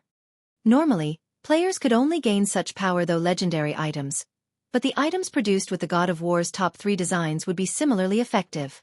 Even if these effects were limited to Tier 4 players or below, they were still astonishing. If a first-rate guild had one of these designs, it could instantly rise as a superpower and overlord in God's domain. Following Xueqi's lead, the team went into a frenzy as they searched for and hunted skeleton generals. Fortunately, nobody else had come to explore the endless desert yet, so, despite being mini-bosses, skeleton generals were quite common. The skeleton spirits in the way were the only problem, but Zero Wing's members didn't mind slaying them. With Xueqi's 3 Tier 3 demons, these skeleton spirits didn't present much of a challenge. They were little more than walking EXP. In addition, the team members activated their berserk skills from time to time, ramping up the team's overall DPS. Most importantly, as Xueqi continued to level up, his demons grew stronger. Occasionally, Xueqi would spend some magic crystals to activate Miniature World and Ring of Brilliance to speed up the grinding process, as well. After just 2 short days, every member of the team had risen to level 87. They couldn't help their desire to stay here forever after witnessing their leveling speed. As for Xueqi, he had reached level 90. If he made his level public, the various superpowers would likely faint with anger. Most of the various superpowers peak experts were still far from level 80. Yet Xueqi had reached level 90 so quickly. Even if he only wore level 90 mysterious iron equipment, his basic attributes would be leagues higher than those peak experts. Sure enough, everyone's leveling speed is slowing down. Xueqi thought to himself as he killed another skeleton general and saw the change to his experience bar. He recognized that it was impossible to get his team members to level 90 before the competition. If he could get Aqua Rose and the others to level 90 and gear them out with epic equipment and level reduction gemstones, they could all use level 100 items. Starlink would then have to beg for mercy. Guild leader, another blood-smelting fragment has dropped. Fire Dance joyfully announced as she snatched up a broken blade from the pile of loot the skeleton general had dropped and handed it to Xueqi. Another one? Xueqi could not help his grin as he looked at the broken blade, enveloped in a bloody mist. With this, we finally have 10 fragments. Over the past 2 days, they had hunted down skeleton spirits and generals non-stop. They hadn't even logged out to rest. As a result, not only had they gained a lot of levels, but they had also acquired a lot of blood-smelting fragments. The reason Xueqi had pushed his team so hard was to increase their chances of extracting a secret forging design, which they could only do by obtaining more fragments. According to the various superpowers experimentation, one would have a 20% chance of extracting a secret forging design from 5 blood-smelting fragments. By attempting the extraction from 10 fragments, they'd increase their chances to 30%. With 10 fragments, they also had a small chance of obtaining an advanced secret forging design. Although it was possible to increase the extraction success rate by using more blood-smelting fragments, Xueqi didn't have much hope of collecting 15 or 20 fragments. He had discovered that only the skeleton general's first spawn had a high chance of dropping blood-smelting fragments, and once they spawned a second time, they wouldn't drop a fragment at all.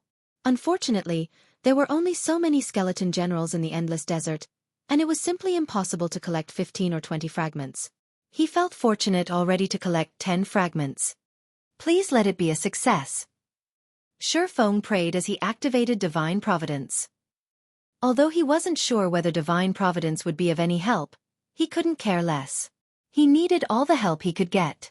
After activating Divine Providence, Xueqi used Mental Extraction, a skill unique to Master Forgers, on the blood-smelting fragments. Chapter 2220. 28 Blood Refining Designsl. Under Xueqi's control, the 10 blood refining fragments floated into the air and stopped, suspended. The bloody mist grew denser, and a short moment later, it flowed away from the fragments and toward Xueqi. At the same time, the 10 fragments visibly disintegrated. After 5 seconds, all 10 blood refining fragments had turned into dust, and the bloody mist that lingered around Xueqi formed a 3-fold magic array. Wonderful! It succeeded! Xueqi rejoiced as he watched the magic array manifest. Each subsequent layer of the 3-fold magic array was more complex than the last. The first layer was already 3 times more complex than an intermediate magic array, and each subsequent array contained more power. Despite the 3 magic arrays manifesting with completely different sets of runes, all 3 felt united and whole. Not long after the 3-fold magic array completed, a streak of bloody light shot from the array and into Xueqi's brain. Suddenly, line after line of information swam in Xueqi's brain. Casting Goldstone Design. One of the God of War's 28 blood refining designs. The forged lava stone can be merged with the user's main weapon and liberate the weapon's potential. The greater one's mastery with the design, the stronger the casting Goldstone's effects will be. I struck gold. Xueqi was elated as he took a rough glance at the information. Although he only received a basic blood refining design, not an advanced one, it was the extremely rare casting design. In God's domain, forgers fell into 3 categories. The first type focused on weapons and equipment. The second type focused on support items, such as armor kits and whetstones. The third type focused on items that strengthened existing weapons and equipment, such as combat devices. Among the 3, the third category's designs were the rarest. Moreover, most strengthening items were temporary, so they tended to be the least valuable of forgers' products. However, the third category forgers were the most popular among the various superpowers. Strengthening items were easier to produce, had higher production rates, and shorter production times than items from the other categories. This made mass-producing these items possible. During Shifeng's previous life, any forger that successfully learned a secret forging design from this category would be treated like a god by the various major powers. Although the blood refining designs only belonged to the second or third category, there had been less than a handful of players who had learned these third category designs during Shifeng's previous life. Shifeng had never thought that he would acquire a third category blood refining design in this life. After a brief, excited moment, Shifeng earnestly inspected the casting goldstone's details. The moment he did, however, he was astonished. It's no wonder why the various superpowers and forgers went mad over the three great advanced blood refining designs back then. If the casting goldstone is already this powerful, those advanced designs items can allow players to transcend tiers. Shifeng was inwardly shocked as he read about the casting goldstone's effects. Although the casting goldstone could only strengthen players' main weapon, it was not limited to metallic weapons. It could also be used on wood or crystal weapons like staves and bows. Moreover, the strengthening effects were permanent. This category's forged items shouldn't be capable of such a thing, but the god of war had made the impossible possible. The casting goldstone could accomplish the feat because it didn't strengthen the weapon itself. Instead, it reinforced the connection between the weapon and its wielder, giving the player a portion of the weapon's strength. The amount of the weapon's strength the user could access depended on the quality of the casting goldstone. The threefold magic array that had appeared before Shifeng was none other than the casting goldstone's core. To increase the forged casting goldstone's quality, one would have to increase their mastery of the threefold magic array.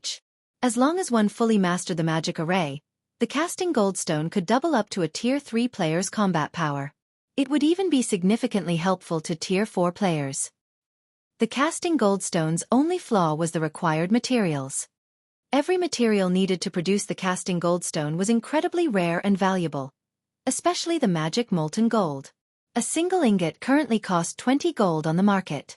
In total, each production attempt would cost 40 gold or so. With that kind of money, one could purchase a piece of level 70 fine gold equipment.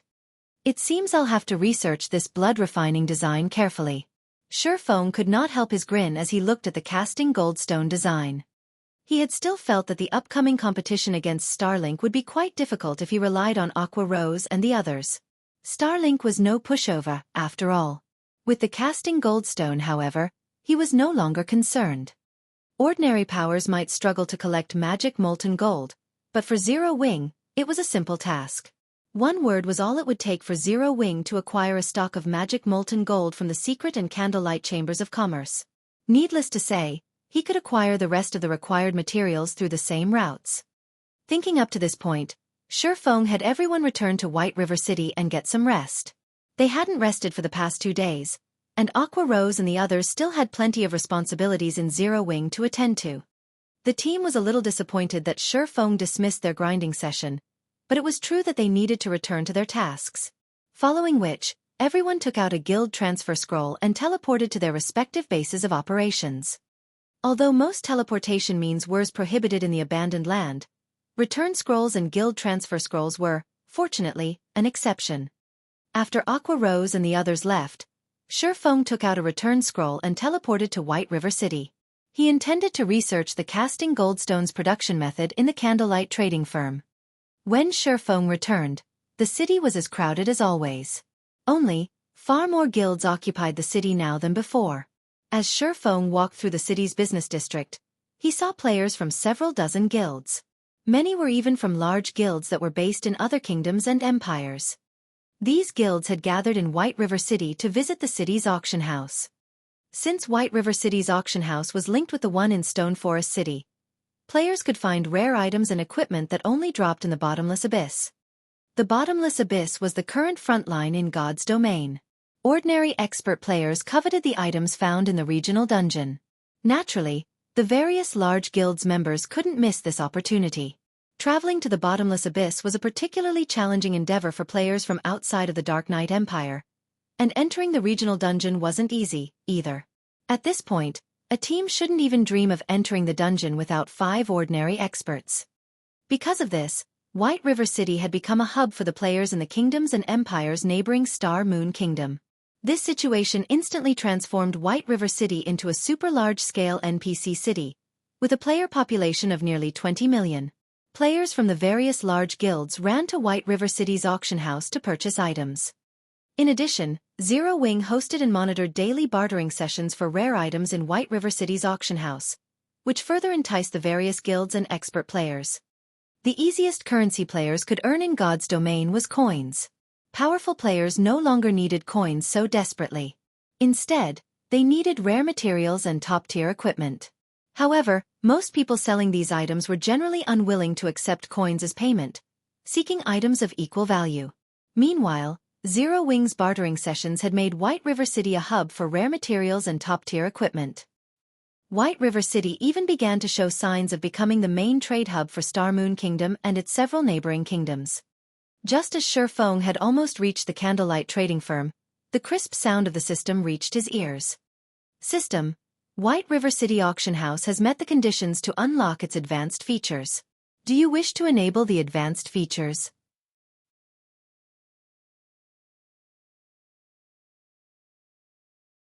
Chapter 22-21. Auction House's Advanced Features. The conditions have already been met? Xueqi stared at the system notification, shocked. NPC auction houses were unlike player-built auction houses. Like shops, they could be upgraded as long as they met the requirements. However, an auction house's requirements were stricter than a shop's. Not only did the auction house in question need a certain amount of daily traffic, but it also required a certain trade volume. Moreover, the auction house would have to maintain these conditions for some time to qualify for a promotion. NPC auction houses had only qualified for their promotions after players had reached past level 100 during Xueqi's previous life. Players could only enter auction houses' noble section after reaching that level and becoming a noble. NPC auction houses' noble sections were particularly attractive to players, and they only started to show their value after players reached level 100. After that, player-built auction houses didn't stand a chance against NPC auction houses. The noble section was the trading platform for NPC nobles. To put it simply, it was where NPC nobles sold their items, not players. NPC nobles owned extraordinary items, which were far more valuable than NPC wandering merchants' goods. Sometimes, these NPC nobles even sold epic items. The quantity and quality of the items in the noble section depended on how prosperous the NPC city was. The more prosperous a city was, the higher the quantity and quality would be. This was also why the various major powers had done everything they could to develop the NPC cities they had been based in during Xueqi's previous life, especially the various superpowers. If the NPC cities under their rule were prosperous, they could earn more profit from the city's auction houses. These noble sections had also become a source for top-tier equipment and super rare items for ordinary players. Once the noble sections activated, God's Domain's players would truly become active. They would no longer limit themselves to a specific location. Every NPC auction house would have different items to offer. Although one auction house might not have the items players wanted, another might. Hence, players in the past had tried to visit as many NPC auction houses as possible, but to enter the noble sections, they had to earn a noble title in the city. This forced players to become more active in other cities, grinding for reputation points. The increased player activity in the past had also brought turmoil to God's Domain. To secure more profit, the competition between the various major powers had intensified, and they had desperately developed the NPC cities under their rule. There were two methods to develop an NPC city. The first method increased the city's player population and commercial prosperity. The second required the powers players to complete city development quests, which players would only gain access to after reaching level 100. Level 100 was a massive turning point. During the lower levels, the main god system provided special treatment for players, but after level 100, players were on their own. This was especially true for the various major powers. After players reached level 100 and activated the city development quests, the various major powers had gone into a frenzy to complete these quests to develop their NPC cities and increase their player population as much as possible. However, every one of these city development quests required players to secure various resources from level 100 plus maps. Furthermore, players would clash with the dark forces, various kingdoms, and empires as they acquired some of these resources. This was when players started to influence the various kingdoms and empires in the truest sense. Because of this, it hadn't been unusual to see kingdoms and empires fall into ruin. The various major powers had loved to see this happen. When a kingdom or empire fell, the various major powers would gain the land and the ability to establish their own kingdoms and empires. This was also why Xueqi was trying to prepare for the day players reached level 100. Once the many restrictions on players and monsters were gone, the various major powers would realize that the peace they had once known no longer existed. The various major powers and superpowers were dreaming if they thought they could continue as they had been once players reached level 100. NPC cities would fall, and all of a guild's investments would go to waste. There were only two methods to prevent such a situation. The first method was to upgrade their NPC cities. The second involved improving their own strength. Sure enough, there are many benefits to linking the auction house to a guild auction house so early. After giving the matter some thought, Xueqi chuckled and chose to enable the White River City auction house's advanced features. He had worried that he wouldn't have enough time to prepare. Starlink had already established a foothold on Dragonheart Island, and had mingled in the Gravity Mountain range for some time now. From a certain perspective, Dragonheart Island and the Gravity Mountain range had even better resources to offer than the Bottomless Abyss, especially Dragonheart Island. The island was tailored for players over level 100. However, that was no longer an issue since he had promoted White River City's auction house sooner than expected. Another system notification immediately rang in Xueqi's ears. At the same time, the system interface for White River City's auction house appeared before him. System.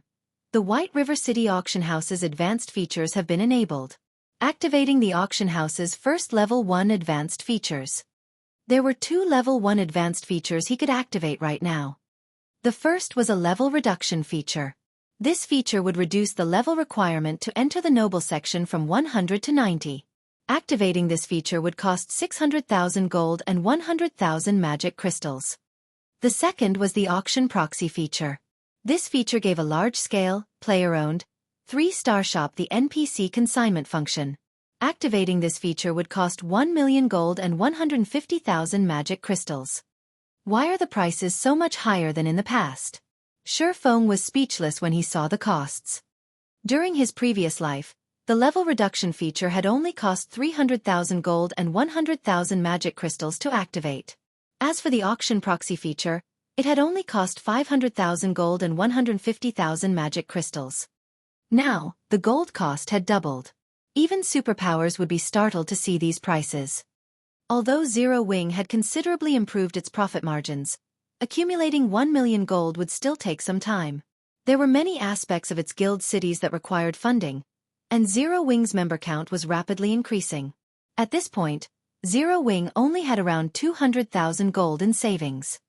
Fortunately, the magic crystal cost would not be a problem since the guild had close to 300,000 magic crystals saved up. But after a moment to consider the situation, Xueqi didn't find these increased prices unacceptable. Mainstream players had yet to reach level 75, and the fact that White River City's auction house had gained access to its advanced features so soon was a huge advantage. The level reduction feature, for example, would attract far more players. Once players reached level 90, White River City's auction house would also become more popular than those in other cities. Furthermore, the auction proxy feature was no different than transforming a shop into a miniature auction house, one that could also sell NPCs' items. Even NPC commoners' items would interest players, and if the shop was popular enough, it could tempt NPC nobles to sell their items.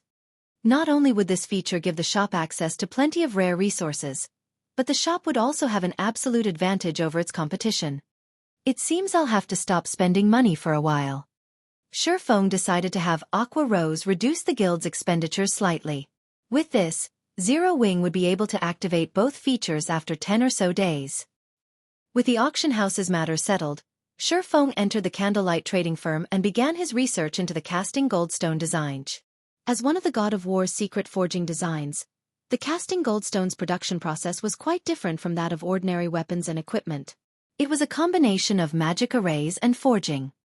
Although master forgers generally researched magic arrays as well, they didn't typically specialize in the field since they only needed arrays as support for their creations. However, the complexity of the threefold magic array that served as the casting goldstone's core was simply absurd. The first layer was already 3 times as complex as an intermediate magic array. Even though Xueqi was an advanced magician, mastering this threefold magic array would be a challenge. Once he reached the quiet meditation room, Xueqi carefully studied the threefold magic array. Time quickly passed. The more Xueqi studied the magic array, the more shocked he became. He had never dreamed that magic arrays could be used in such a way. The casting goldstone's 3 magic arrays were unlike the average magic array. The god of war had faintly touched on the realms of truth's principles to link and use these arrays, practically using them to their fullest potential. In the end, Xueqi had spent over an hour to master the first layer. However, when he turned his attention to the second magic array, he realized that it would be significantly more challenging to master. The second layer was at least 3 times more complex than the average advanced magic array. In fact, it was nearly as complex as a master magic array. If he allowed another advanced magician to tackle this task, they'd likely fail to make any progress. Fortunately for Xueqi, his brain function had increased after he had drunk the life potion, so he could process information far faster than before. In addition, Xueqi had already reached the Ascension realm. With these factors, he was just barely able to learn the second layer of the magic array. Success! Xueqi was ecstatic when he finally formed the threefold magic array's second layer. Following which, Xueqi began to forge the first casting goldstone. He wasn't currently concerned with studying the magic array's third layer until he became a master magician. Until then, completing the task would be impossible. So he gave up on the third layer, content with relying on a twofold magic array to produce the casting goldstones. Although the production process was troublesome, Xueqi had dealt with the most challenging aspect and could complete the rest with relative ease. In less than 5 minutes, he looked down at the shining goldstone in his hand. As the casting goldstone took form, it absorbed mana from its surroundings and decreased the room's mana density. I wonder what the effects look like. Once it was complete, Xueqi unsheathed Killing Ray and merged it with the casting goldstone.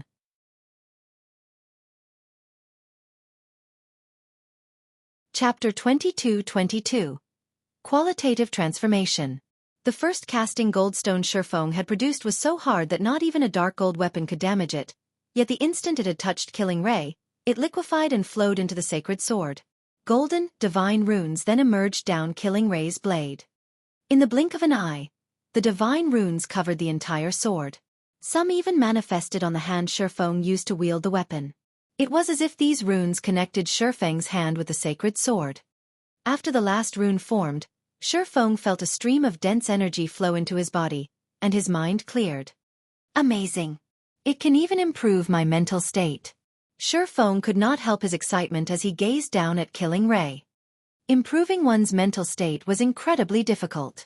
Generally, players could maintain a clear mind when in a high mana density environment, but now, holding Killing Ray was even more effective. As Xueqi held his sword, his mind felt sharp and alert, as if he had just swallowed a stimulant. With this, his performance would be extraordinary. However, Xueqi's mental state wasn't the only thing that had improved. Killing Ray itself had changed slightly. Now, divine runes circulated the sacred sword as it steadily absorbed the life energy around it. The divine runes only vanished after this continued for 3 to 4 seconds. Once they had disappeared, a faint layer of bloody mist took their place. But Killing Ray's new attributes were even more astounding than the external changes. The weapon had gained another passive skill after merging with the casting stone. Blood Refining Power increases all of users' basic attributes by 15% and main basic attribute by an additional 5%. Increases users' physique by 25%, as well. All attacks claim some of the target's life energy to restore the user's concentration. The casting goldstone is already so powerful with a twofold magic array?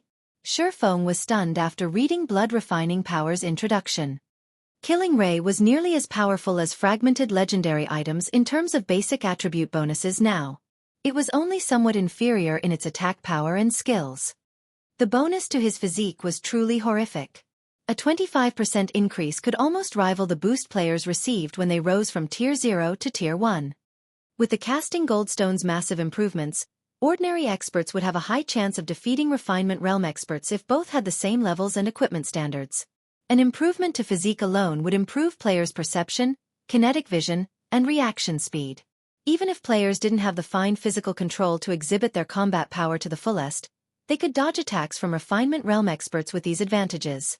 Furthermore, the blood refining power significantly increased the bonuses to players' basic attributes. Of course, the blood refining power was so effective here because of Killing Ray's extraordinary quality. The casting goldstone's power didn't just originate from the magic arrays used to create it. A small portion of that power came from the weapon it merged with. Resheathing Killing Ray, Xueqi returned his focus to producing another casting goldstone, merging it with a level 75 dark gold ranked battle axe when it was finished. As Xueqi had guessed, the blood refining power's effects weren't as intense with this battle axe as they were with Killing Ray. Even so, it still increased all basic attributes by 13% and the user's main basic attribute by an additional 4%.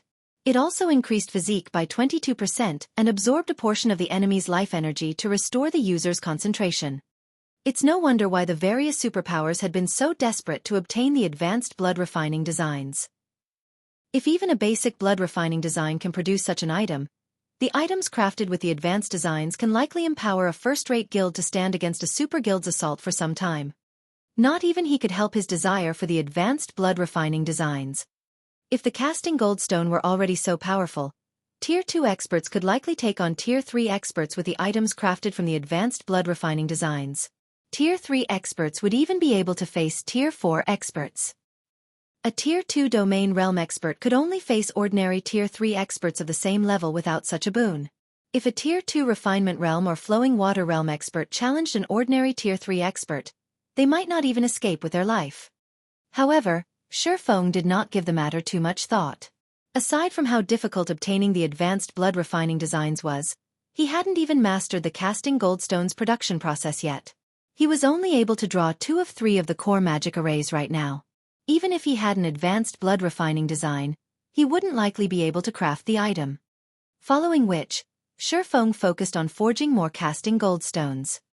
Although the casting goldstones he could currently forge weren't perfect, they would still significantly increase players' combat power. These casting goldstones would boost the guild's overall combat power much faster than nurturing refinement realm experts, and they didn't cost nearly as much. Each casting goldstone only cost around 40 gold to produce. That might be an abhorrent expense to most ordinary experts, but it was spare change to Xueqi. Gathering the necessary materials was the only thing that troubled him. Even after utilizing all of Zero Wing's connections, he had only collected several hundred sets of materials. To the massive Zero Wing, several hundred casting goldstones was simply not enough. At the very least, he would need 10,000 casting goldstones to arm Zero Wing's members enough to confront superpowers in the fields. Even so, these several hundred sets of materials were not completely useless. At the very least, he had enough to boost the combat power of Zero Wing's main force. As one casting goldstone after another took form, Xueqi's production speed increased. Since he hadn't yet been familiar with drawing the magic arrays and worried that he'd fail the production process, he had been very careful when he had started. However, after merging Killing Ray and the first casting goldstone, the boost to his mental state made it easier to draw the magic arrays. After more than 20 hours of continuous work, Xueqi had gone through 326 sets of materials. Although he had occasionally failed the process and excluding the first 2 goldstones, he had forged 300 casting goldstones. As Xueqi was about to begin the next forging process, he received a call request. It was Unyielding Heart, and Xueqi immediately accepted the call. "Brother Heart, how are you free to give me a call?" Xueqi asked while forging a casting goldstone. "I've heard that you've been grinding restlessly in the bottomless abyss's first floor." Once Unyielding Soul had garrisoned in Stone Forest City, the guild had turned its focus to the bottomless abyss. Both of its vice guild leaders had devoted themselves to exploring the regional dungeon, barely leaving the first floor since they had entered. "Brother Black Flame, how do you have time for jokes?" Anxiously, Unyielding Heart asked, "Is it true that you've agreed to fight Starlink in Dark Knight City?" "Oh, so you've heard about it?" Xueqi said, nodding. "Every player in the Dark Knight Empire knows by now," Unyielding Heart stated, flabbergasted by Xueqi's lackluster reaction. "Starlink recently, and quite loudly, announced the situation to the public. Every player in the Empire is talking about this. How could you agree to such a match?" Since Zero Wing had secured its hold on Stone Forest City, its fame in the Dark Knight Empire had become unmatched. As a result, the guild had finally established a foothold in the Empire, and Starlink couldn't do anything about it. Yet, Starlink had found an opportunity. A 10-0-0-0 versus 10-0-0-0 fight might seem like a fair match, but in reality, Zero Wing had an overwhelming disadvantage. Starlink had been in the Dark Knight Empire for a long time already, and had recruited many talented experts within the Empire. It had more than enough high-quality experts to fill the 10,000 slots. On the other hand, Zero Wing had just established itself in the Empire and recruited a small number of powerful experts. How was it supposed to compete with Starlink? If Zero Wing lost this fight, its hard-earned reputation in the Empire would crumble. Everyone would think of the guild as a one-trick pony. Zero Wing had only established a foothold in the Dark Knight Empire because the various major powers and powerful experts saw the guild's potential to resist Starlink. Thus, many of these powers and experts had formed secret alliances with Zero Wing to band together against the larger superpower. Although Starlink had many experts under its command, its territory was too vast. It had barely been able to manage its territory, and now that the various major powers were working against the guild, Starlink was struggling even more to do so. As a result, it had no choice but to dispatch more manpower to these areas, preventing the guild from concentrating its forces. However, once the various major powers saw that Zero Wing couldn't withstand Starlink's assault, they'd abandon the guild and ally with Starlink. Some might even move against Zero Wing to curry favor with Starlink. If that happened, Zero Wing would be doomed. Xueqi could only offer a bitter smile as a reply to Unyielding Heart's concern and confusion. The situation regarding the fortress in the Gravity Mountain range was confidential, so he couldn't say anything about it. Unyielding Heart could not help but sigh. He then said, "I have a group of hidden experts under my command. Although there are only a little over 1,000 of them, they should be helpful to Zero Wing. I also have some weapons and equipment that we obtained from the bottomless abyss. If your main force members use them, their combat power should increase quite a bit." "Thank you, but let's not do that. If my guild suddenly gains an extra 1,000 or so experts, Starlink will grow suspicious. It will look into the matter, and news will spread that Zero Wing requested external aid. In addition, it will expose Unyielding Soul's strength," Xueqi said, shaking his head. Chuckling, he continued, "Starlink might have an advantage in this match, but Zero Wing's no pushover." "All right then. If you need any help, feel free to ask," Unyielding Heart said, sighing. AL-000 versus L-000 fight might not have been an issue. With a few peak experts and apex experts, one could easily turn the tide of battle. However, a 10-000 versus 10-000 match was a different story. It was very difficult for a handful of players to change such a large-scale battle's outcome. Furthermore, Starlink was a powerhouse. Not even some of the weaker superguilds would be guaranteed to win a 10-000 versus 10-000 battle against Starlink. After Xueqi exchanged a few more words with Unyielding Heart, he disconnected the call. He then contacted Aqua Rose and had her send the main force members and some core members to the Candlelight trading firm. Once they arrived, Xueqi distributed the 300 casting goldstones he had made. When she used her own casting goldstone, Aqua Rose was stunned by how powerful its effects were. She had never expected to find such an amazing item in God's domain. The casting goldstone would even be useful to flowing water realm experts like herself, not to mention refinement realm experts. Later, Xueqi instructed Aqua Rose to gather the top 10,000 experts in the guild and recall them to White River City's guild residence. Zero Wing's White River City residence was quite lively for a while as experts from across the guild's territories gathered. It was truly an impressive sight. The lowest leveled of these experts had already reached level 77, while most of them were already level 78. These experts were a cut above mainstream experts, who had only reached level 75. "Everyone's here, guild leader. We can depart at any time," Aqua Rose reported, smiling at Xueqi, who stood before the gathered experts. "Good. Let's set off." Glancing over the crowd before him, Xueqi nodded approvingly and led his players out of the residence. The group then boldly marched toward White River City's teleportation hall.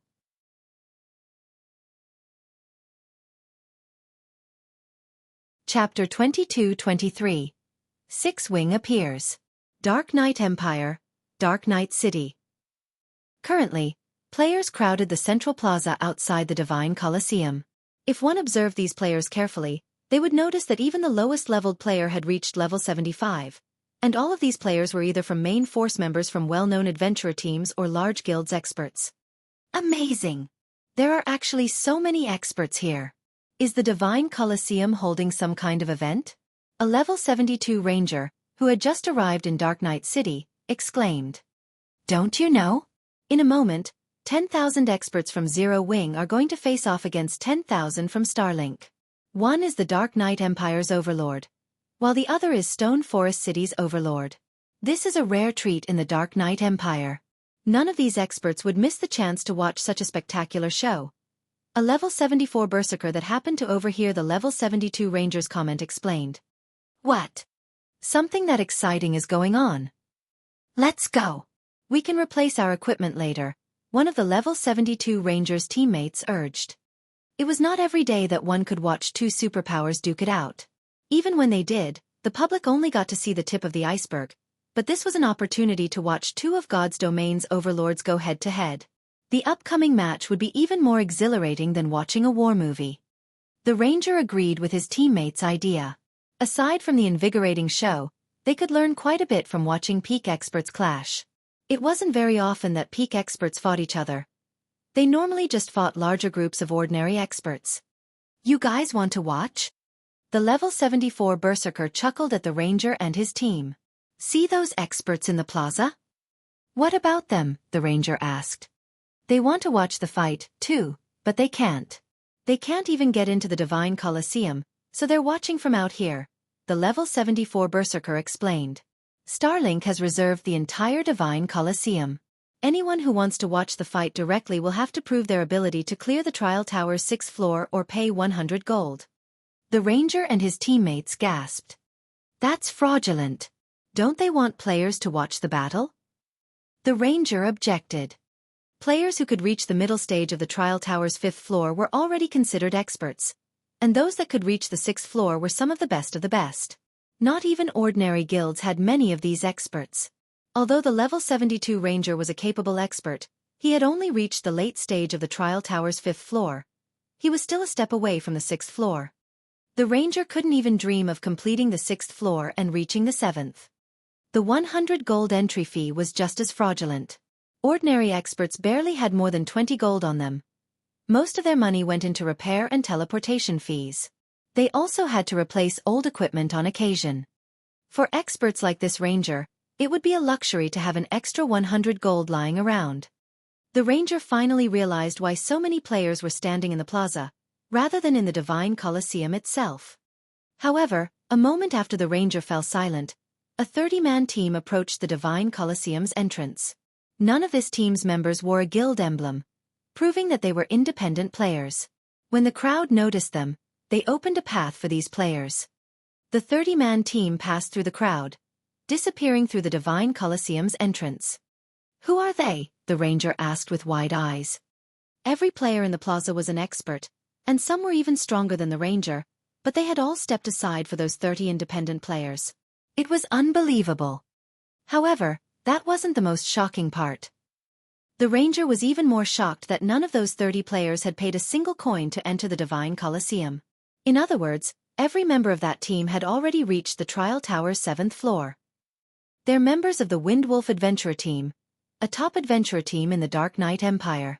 The man leading the team is Windwolf's commander, North Wind.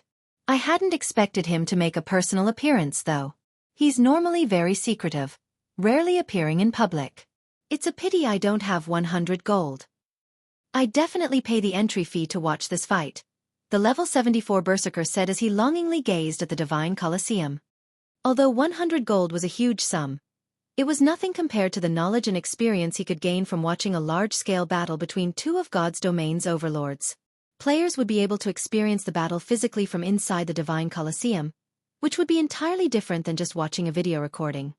Shortly after the Windwolf Adventurer team disappeared into the Divine Colosseum, a large army of players arrived. Everyone in the plaza felt overwhelmingly stifled the moment this army reached the plaza. Starlink. Starlink's members are here. Amazing! They're so strong. I can actually feel how much stronger they are than me. Despite being experts, many of the players in the plaza gasped when they saw Starlink's army. Their reactions were so intense because of how incredibly powerful every member of Starlink's army was. Even the lowest-leveled player had reached level 77 and was fully geared in level 75 secret silver equipment. They were on an entirely different level than the experts in the plaza. So, this is a superpower strength. Are you kidding me? Our guild doesn't even have more than 100 people at level 77 right now. Those players' leveling speed is insane. Why are you looking at their levels? Their equipment is so much more impressive. Not even our guild leader has a full set of level 75 secret silver equipment yet. Look, over a dozen of them are wearing the level 75 fine gold ranked evil spirit set. You can only get that set equipment from the bottomless abyss. None of the various major powers had even collected one complete evil spirit set yet. The level 75 set equipment was god-tier equipment to most experts. They could only dream of wearing such items, yet Starlink had collected more than a dozen sets. The difference between Starlink and the various major powers' strength was like the difference between heaven and earth. When the various major powers' upper echelons, who waited in the Divine Colosseum, noticed Starlink's army, they were in awe of the guild's foundation. As expected of Starlink. It's no wonder why even the various super guilds are wary of it. I hadn't expected the guild to successfully annex the Battlescar workshop as well. A woman in the Divine Colosseum commented as Starlink's army entered the building. She wore a suit of pitch-black armor, with long red hair spilling down her back and an intimidating aura. The woman turned to Unyielding Heart, who sat in a comer, and commented, "Heart, it seems that your ally is in for a rough time." Battlescar had been a dark workshop that operated on the Western continent. Although the workshop was small, with fewer than 300 members, no super guild dared to underestimate it. This was due to the many astonishing feats the workshop had achieved. Battlescar had specifically targeted the various superpowers' main force members. On the Western continent, it had focused on ambushing superpowers' main forces, and the various superpowers had suffered tremendously for it. Although many of the superpowers had tried to avenge their members, none had succeeded. On the contrary, they had only suffered further. Battles involving tens of thousands of players were little more than playing house to the Battlescar workshop. Unyielding Heart's expression was grim. He hadn't expected Starlink to hide so much of its strength. Not only had it recruited the Mad Beast Legion from the Western continent, but it had also roped in the Battlescar workshop. Blood. Haven't you been focusing on the Fire Dragon Empire? Why are you here? Unyielding Heart asked the red-haired beauty walking toward him frostily. This woman was as strong and famous as the Mad Beast Legion's commander, Startled Wind. He had no choice but to treat her with caution. I'm here to see if the Dark Knight Empire has any good seedlings, of course. However, I really hadn't expected to find the almighty Unyielding Soul in such a state, forced to ally with an up-and-coming guild. The woman Delicate Blood said, chuckling. Why don't you leave Unyielding Soul, Heart? Once Zero Wing has been defeated, the situation in the Empire will be beyond salvation, and after Starlink finishes with Zero Wing, it'll turn its attention to Unyielding Soul. You know your guild is no match for Starlink. You might as well join me as my vice commander. You'll have a far better future with me than in Unyielding Soul. I will never leave Unyielding Soul. Moreover, Zero Wing's defeat isn't a guarantee. Unyielding Heart snarled softly. Perhaps. In any case, give me a call if you have nowhere to go, Delicate Blood said, chuckling. She did not try to argue with Unyielding Heart. She knew he was only trying to delude himself. While the various powers discussed Starlink, another army emerged through the Divine Colosseum's entrance. The lowest-leveled player among this army was level 77, and many of them had reached level 78. In fact, this force had even more level 78 players than Starlink's. And every one of these players wore a silver, six-winged emblem on their chests. Zero Wing.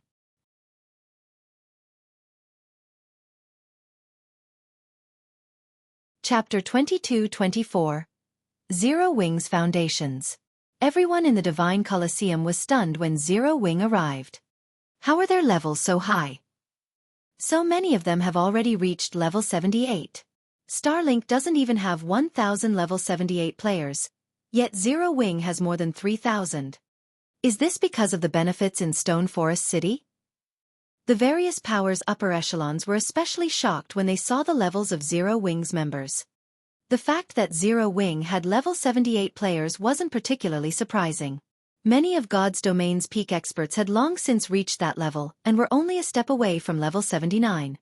What truly shocked them was the number of level 78 players Zero Wing possessed. The guild had far more than the various superpowers, which suggested that their leveling speed was even greater than the various superpowers members. Previously, the average level of Zero Wing's experts hadn't been a match for the various superpowers, but after establishing a city in the bottomless abyss not so long ago, these experts' average level was so much higher than the superpowers experts. The level difference wasn't even half a level, but as time passed, that gap could grow to a full level or more. While a single level might not seem like much, the benefits of such a lead were massive. This was especially true when it came to the minor thresholds every 5 levels. A 1-level lead could give Zero Wing a 3 to 5 head start in dungeons over the various superpowers. Sure enough, Stone Forest City provides some major benefits.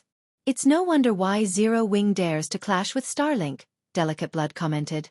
Even she was a little jealous when she saw the levels of Zero Wing's members. Levels were the foundation of players' strength in God's domain. A higher level meant players could hunt stronger monsters and gain better resources, and as players leveled up, they could use higher level equipment. Moreover, as players leveled up, they could also use higher leveled equipment. I told you Zero Wing's loss isn't assured. Unyielding Heart delightfully responded when he saw the envious look on Delicate Blood's face. Ordinary players might not notice anything odd about Zero Wing's levels, but guild upper echelons knew exactly what they meant. There were no leveling shortcuts in God's domain. The fact that Zero Wing's members had leveled up so quickly meant they had gained more EXP than others. The only way to do that was to kill more monsters, higher-leveled monsters, or complete more quests. Regardless of which method Zero Wing employed, it was certain that they had gained more resources than their competition. Now that Zero Wing's experts were a higher level on average than Starlink's, Zero Wing had amassed just as many, if not more, resources than the larger guild. That fact was also clear in the equipment Zero Wing's members wore. Even the weakest piece of equipment they wore was level 75 secret silver rank. Unyielding Heart could tell that although Starlink had explored more of the bottomless abyss's first floor than Zero Wing had secured more resources from the regional dungeon. He knew that Zero Wing didn't lack top-tier equipment. Starlink might have a large number of evil spirit sets, but Zero Wing could mass-produce the Crystal Light set, which was 1 rank higher. Most importantly, the Crystal Light set could level up with its user.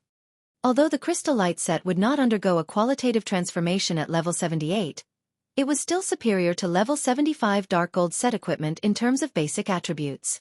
Needless to say, it was leaps and bounds ahead of the level 75 Fine Gold ranked Evil Spirit set. Don't celebrate so soon, Heart. Levels are important, but a small level gap won't make a difference. The expert's quality will decide the victor of this match, Delicate Blood retorted, rolling her eyes at Unyielding Heart. Zero Wing might have a slight edge when it came to levels, but the quality of its experts still couldn't compare to Starlink's. Any Refinement Realm expert could tell the difference between Zero Wing's standards and Starlink's. Of the 10,000 experts Starlink had dispatched, more than 700 were Refinement Realm experts. A current first-rate guild would be impressive if it had 10 Refinement Realm experts. An ordinary superpower, at most, would only have around 400 such experts. Yet, Starlink had sent more than 700 Refinement Realm experts to this match. Starlink's foundations were much sturdier than an ordinary superpower's. This was why the various superpowers' upper echelons had been so surprised to see Starlink's experts. With so many Refinement Realm experts, Starlink's army could easily trample over a 10,000-man expert army. Although these upper echelons were surprised to see that Zero Wing had nearly 100 Refinement Realm experts, it was nothing compared to Starlink. Once experts had reached the Refinement Realm, they could exhibit far greater combat power when they cooperated. A 3-on-1 fight between Refinement Realm experts would end in seconds, and Starlink had nearly 8 times more Refinement Realm experts than Zero Wing. 7 or 8 Refinement Realm experts could even take down Flowing Water Realm experts. Unyielding Heart fell silent after Delicate Blood's last comment. Starlink's foundations were even stronger than he had expected. Even Unyielding Soul wouldn't be a match for the larger guild, much less Zero Wing. Meanwhile, a white-clad youth watched Zero Wing's members, surprised, from within one of the Divine Colosseum's VIP rooms. It was none other than 13 Thrones Guild leader, Melancholy. Zero Wing is certainly impressive. It has grown so powerful in such a short time. With a little more time and resources, it could certainly become a superpower in God's domain. It's a pity that it has to face Starlink. Zero Wing might have a chance of winning if it had to face any other superpower.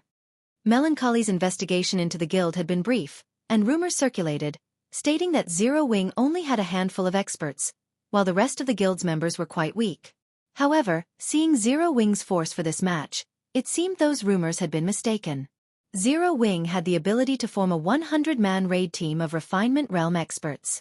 It was an amazing foundation. Not a single first-rate guild was a match for Zero Wing. Not even ordinary superpowers could shake Zero Wing's foundations without taking damage. Moreover, Melancholy was shocked to see that Zero Wing had a domain realm expert other than Xueqi. If he included Zero Wing's main force commander, Fire Dance, and vice guild leader, Gentle Snow, the guild should have 4 apex combatants in total. That was nearly as many as an ordinary superpower. If Zero Wing were truly this powerful, he'd definitely get his money's worth in the upcoming fortress siege. Although Zero Wing was still much weaker than Starlink, many of the superpowers in the Divine Colosseum re-evaluated their opinions of the guild. I have to say, Black Flame, you've really surprised me. To think you could actually gather so many experts without anyone finding out, it's no wonder why you spouted such nonsense, Xingluo said, smiling at Xueqi, who led Zero Wing's army. Unfortunately, your force isn't strong enough. I'll give you one last chance. Admit defeat now and permit Starlink's members to enter Stone Forest City. Do that, and I'll forget everything that has happened between us. The watching crowd was dumbfounded to hear Xingluo's offer. This was Starlink's opportunity to destroy Zero Wing in the Dark Knight Empire, yet Xingluo offered to let Zero Wing off the hook. I've really underestimated Xingluo. It seems he's not as simple as I assumed. Melancholy carefully watched Xingluo with narrowed eyes. The outcome of this match was already obvious. Regardless of whether or not these two guilds fought, the Dark Knight Empire's major powers recognized how powerful Starlink truly was. Not only could Xingluo continue to hide Starlink's strength by offering such a deal, but he'd also gain entry into Stone Forest City, killing 2 birds with 1 stone. Zero Wing could also benefit from the deal. If Starlink's members entered Stone Forest City en masse, Zero Wing's income would rise significantly, and if Starlink stopped harassing Zero Wing, the smaller guild could increase its development speed. Moreover, by admitting defeat, rather than fight a losing battle, Zero Wing could hide a portion of its strength from the public. Unyielding Heart breathed a sigh of relief. This wasn't a perfect outcome, but it wasn't the worst scenario, either. The rest of the various powers' upper echelons sighed with disappointment. None of them had expected Xingluo to make such an offer. Now, they wouldn't get the show they were hoping for. The attending superpowers were particularly disappointed as they had hoped to discover Starlink's exact strength. The guild had simply been growing too fast. Unfortunately, that was no longer possible. Even a fool could recognize the best decision here, not to mention a guild leader like Xueqi. However, as everyone expected this farce to end, a low voice echoed throughout the hall. Admit defeat? I'm afraid you don't qualify to demand such a thing.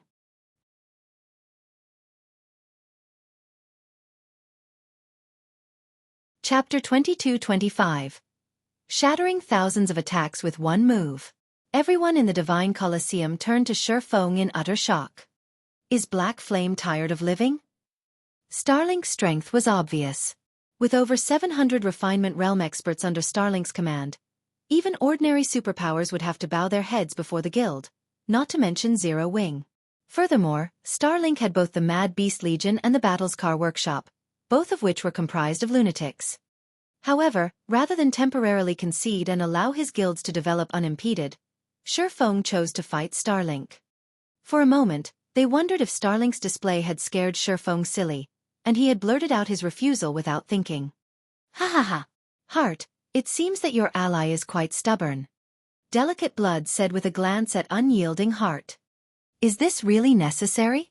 Ignoring Delicate Blood's jab, Unyielding Heart could not help but shake his head as he watched Xueqi. In response, Starlink's members radiated powerful killing intent as they coldly glared at Xueqi. The combined killing intent was so powerful that even domain realm experts would likely shudder. Black Flame.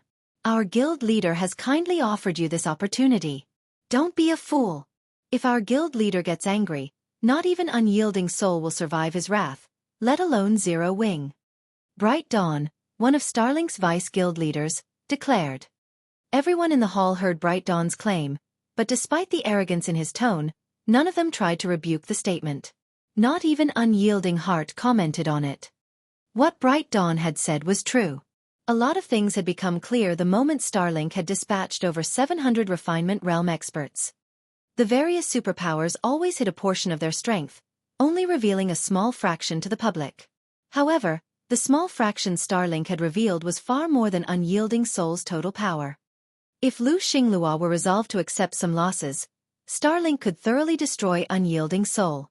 While everyone discussed Bright Dawn's comment, Xueqi ignored the man and shifted his gaze to Xingluo. You can certainly try. Xueqi's declaration further shocked the crowd. Black Flame is insane. Does he doubt that Starlink will go all out to annihilate Zero Wing? He really is courageous, but he's also doomed his guild. Black Flame's actually trying to drag his entire guild down with him. I feel sorry for Zero Wing's members. Bright Dawn's declaration proved that today's match wouldn't be a simple fight. If Zero Wing refused to admit defeat, Starlink would stop at nothing to eliminate the guild. It would no longer give Zero Wing room to breathe. Moreover, this declaration had been made before the Dark Knight Empire's various major powers, proving that it was no idle threat. And yet, Xueqi still dared to oppose Starlink. He was simply insane. When Aqua Rose, Gentle Snow, and Zero Wing's other experts saw the pitiful looks the crowd gave them from behind Xueqi, they could only respond with bitter smiles. In a second-floor VIP room, Happy Art watched the conversation between Xueqi and Starlink's upper echelons anxiously from her position behind Melancholy. Is there no way to stop this, guild leader?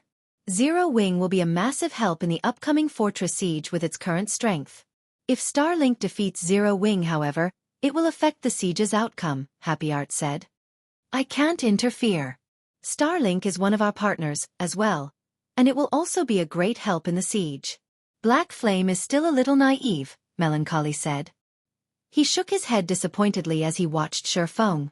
I had hoped that we could deepen our relationship with Zero Wing, since Black Flame is so capable, but it seems that I was mistaken. Guild leaders should always prioritize their guild's development over all else. When Melancholy had first met Xueqi, he had been surprised by the man's individual strength. The other guild leader had made a good impression, but the fact that Xueqi was willing to take his guild down with him for the sake of his personal reputation was simply foolish. Melancholy's opinion of Xueqi's current performance could be summed up in one word: disappointing. While everyone discussed Xueqi, Xingluo, who had been silent, finally spoke up. Good. Very good. I hope that you will be this stubborn after the match. Xingluo exclaimed with a grim expression. Even a fool could hear the fury in his tone. No one would have been surprised to hear Xingluo order his players to attack Zero Wings, ensuring that none of them left alive, if not for the Divine Colosseum's strict policy against PvP. Instead, Xingluo led his men to their designated waiting area. Although he hadn't said anything more, the crowd understood that a storm would sweep through the Dark Knight Empire after this match. Xingluo is really furious now. Your guild best be careful after this. Starlink might decide to remove Unyielding Soul from the Empire before annihilating Zero Wing to ensure absolute stability within the Dark Knight Empire. Delicate Blood warned Unyielding Heart as she watched Xingluo leave the main hall. It seems a battle is unavoidable. Unyielding Heart nodded gravely in response. He knew that Starlink had grown stronger. In fact, the guild's foundations were so solid that it had already begun its conquest of the Western continent. Very few superpowers were capable of such a feat at this stage of the game. There was a vast distance between God's domain's two continents. One could only travel between them by relying on special methods. Naturally, the ability to travel between continents would greatly benefit a guild. Each continent had different terrain, and as a result, they had different specialties. If a guild could take advantage of both continents, their development would be nearly assured. As the crowd watched Zero Wing's members leave the hall as well, they turned their attention to the arena. The various superpowers' upper echelons were particularly eager for the match to start. Starlink had been developing in secret for a while, rarely clashing with other superpowers. Even when it did, it would limit the scale of the conflict.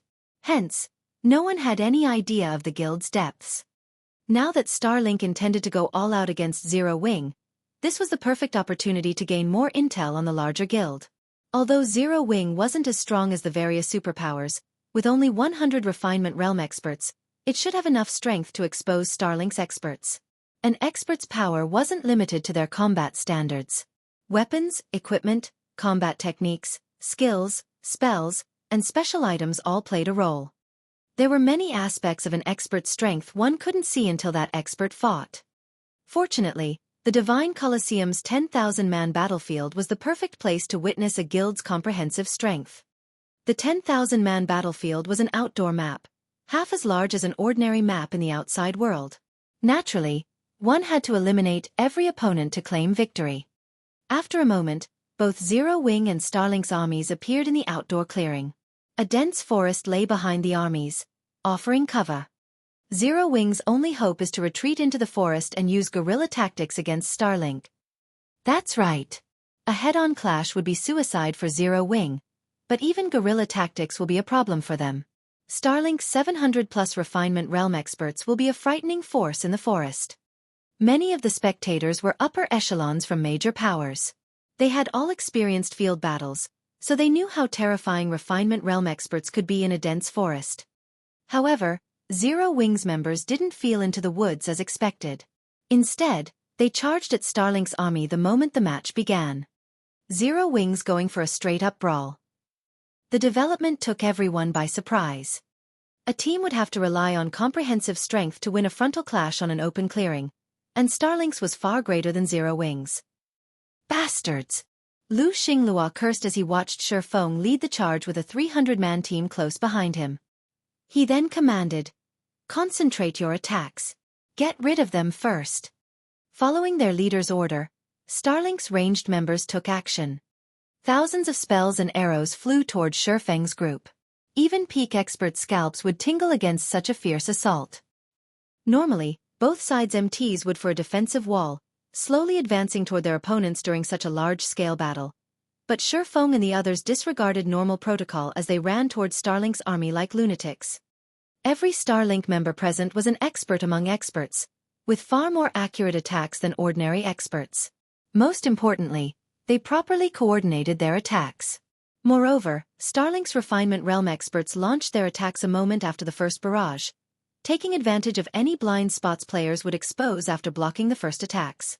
Such an overwhelming assault could even take down peak MT experts in an instant.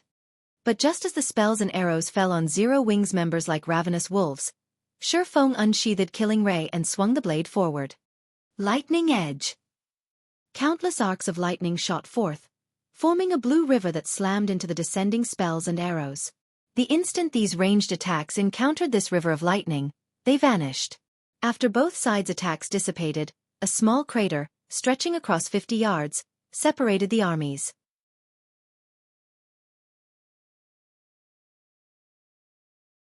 Chapter 22-26.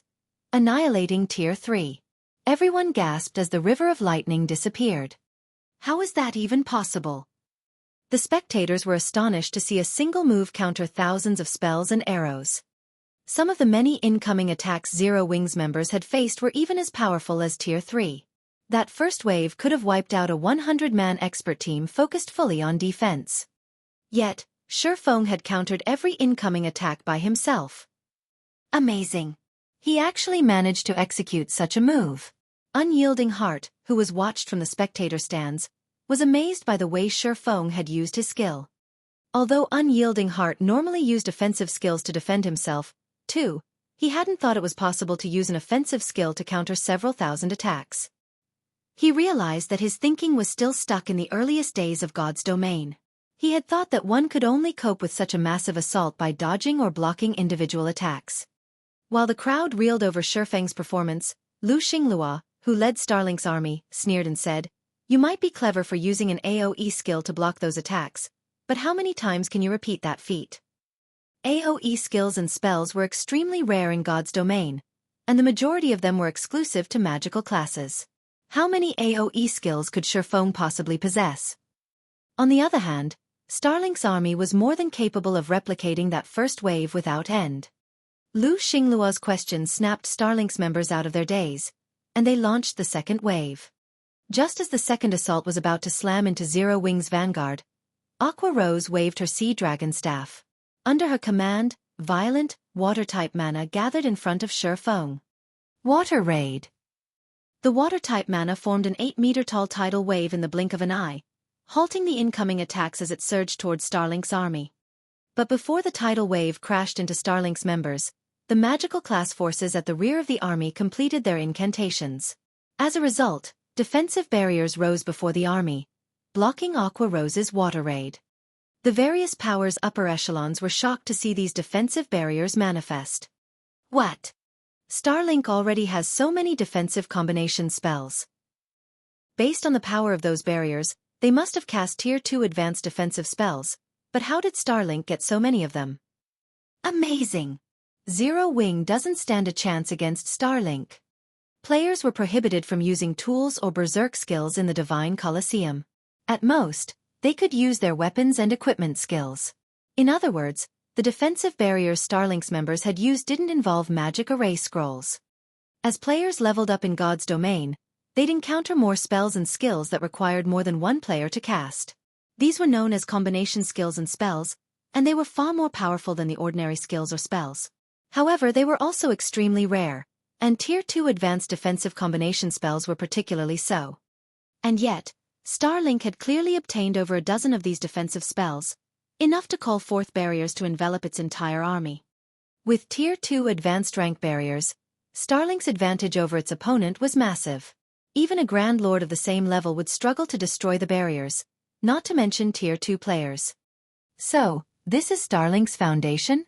Unyielding Heart felt disheartened as he gazed at the many defensive combination spells.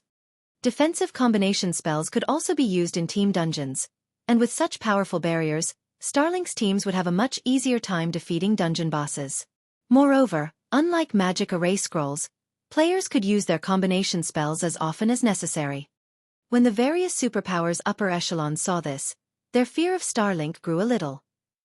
Although they knew that Starlink had hidden a huge fraction of its strength, they hadn't expected it to hide this much.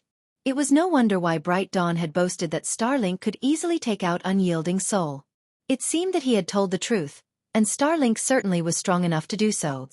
However, Xingluo watched his opponents with a gloomy expression. Everyone, switch targets. Attack Zero Wing's main army. Startled Wind, I want the Mad Beast Legion to form battle arrays and eliminate Zero Wing's vanguard. Let's show everyone what the consequences are for defying Starlink. Xingluo snarled as he glared at Aqua Rose and the other players behind Xueqi. He had wanted to secure such an overwhelming victory that no power in the Dark Knight Empire would ever consider rebelling against Starlink in the future. Yet, even after 2 waves of attacks, Starlink had failed to harm a single player from Zero Wing. It was just humiliating. We're going to use the battle array this soon? Startled Wind asked, surprised. The battle array they spoke of wasn't a weapon or equipment piece's additional skill, but a combination battle array they had obtained from a Tier 2 skill book. Up to 100 players could work together to manifest the array, and once it activated, all players involved would receive a huge boost to their physiques and basic attributes. These players would share their senses, as well. With these boons, the 100 Tier 2 players involved could even contend with one Tier 3 player. Startled Wind had hoped to take his time with Xueqi, but it seemed that he wouldn't get the opportunity. Starlink had obtained 3 battle array Tier 2 skill books thus far, which gave it the equivalent of 3 Tier 3 experts. Moreover, a peak expert led the activation for each battle array. For these teams, killing Tier 2 players would be child's play. Receiving their orders, 300 players from the Mad Beast Legion moved into position to activate their battle arrays. As they did, crimson runes began to appear on their bodies, linking them together. The 300 players' combined aura even felt like impending doom to the spectators. Before anyone could react, the 3 100-man teams broke away from Starlink's army and charged for Zero Wing's vanguard. Sword Demon, How many hits do you think Black Flame can take before he falls? A man with tousled hair asked from the rear of Starlink's army. This man's attitude would surprise any superpower expert. He actually had the gall to speak to Sword Demon with such disrespect. Sword Demon was a monster that had made significant progress in the domain realm. Even a super guild's guild leader would treat him with respect, yet this unkempt man dared to question him directly. What was even more surprising, however, was the fact that Sword Demon didn't seem angry with him. Rather, he simply glanced at the man. Sword Demon wouldn't hesitate to put any other expert in his place for such an insult, but he didn't dare do so with this unkempt man. The man beside him was Evil Blade, the Battle's Car Workshop's commander. Evil Blade was a true lunatic and inhumanly strong. The Mad Beast Legion's strongest team leaders are leading those 3 teams. They are all peak experts who are more than capable of using the battle array's power to its fullest extent. Black Flame should only last 7 or 8 moves against any one of them. He'll have to flee if he wants to survive longer than that, Sword Demon replied after giving the matter some thought. Xueqi had defeated Sword Demon once already, so he wanted the other swordsman to last as long as possible against the Mad Beast Legion.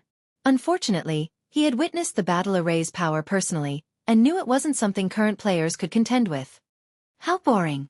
And I thought I had found a good opponent. It seems the rumored Sword King isn't as impressive as rumors say, Evil Blade said, the excitement in his eyes dying away. Sword Demon could not help his frown. He wanted to rebuke the man's words but decided to remain silent. Instead, he returned his gaze to Xueqi, hoping the man wouldn't fall too quickly. At this time, the Mad Beast Legion had also arrived before Zero Wings Vanguard. The 300 players then spread out and accelerated towards Zero Wings members. In response, another massive lightning bolt escaped Xueqi's killing ray. Lightning Slash. From the sidelines, it looked like a black screen appeared, disrupting the battlefield as it extended and sliced through the Mad Beast Legion. In the blink of an eye, several dozen Mad Beast Legion members collapsed before transforming into particles of light. Black Panther, the Guardian Knight in the core of the central battle array, flew away from the group, scorched black. Before he even hit the ground, Black Panther's body had dispersed into particles of light.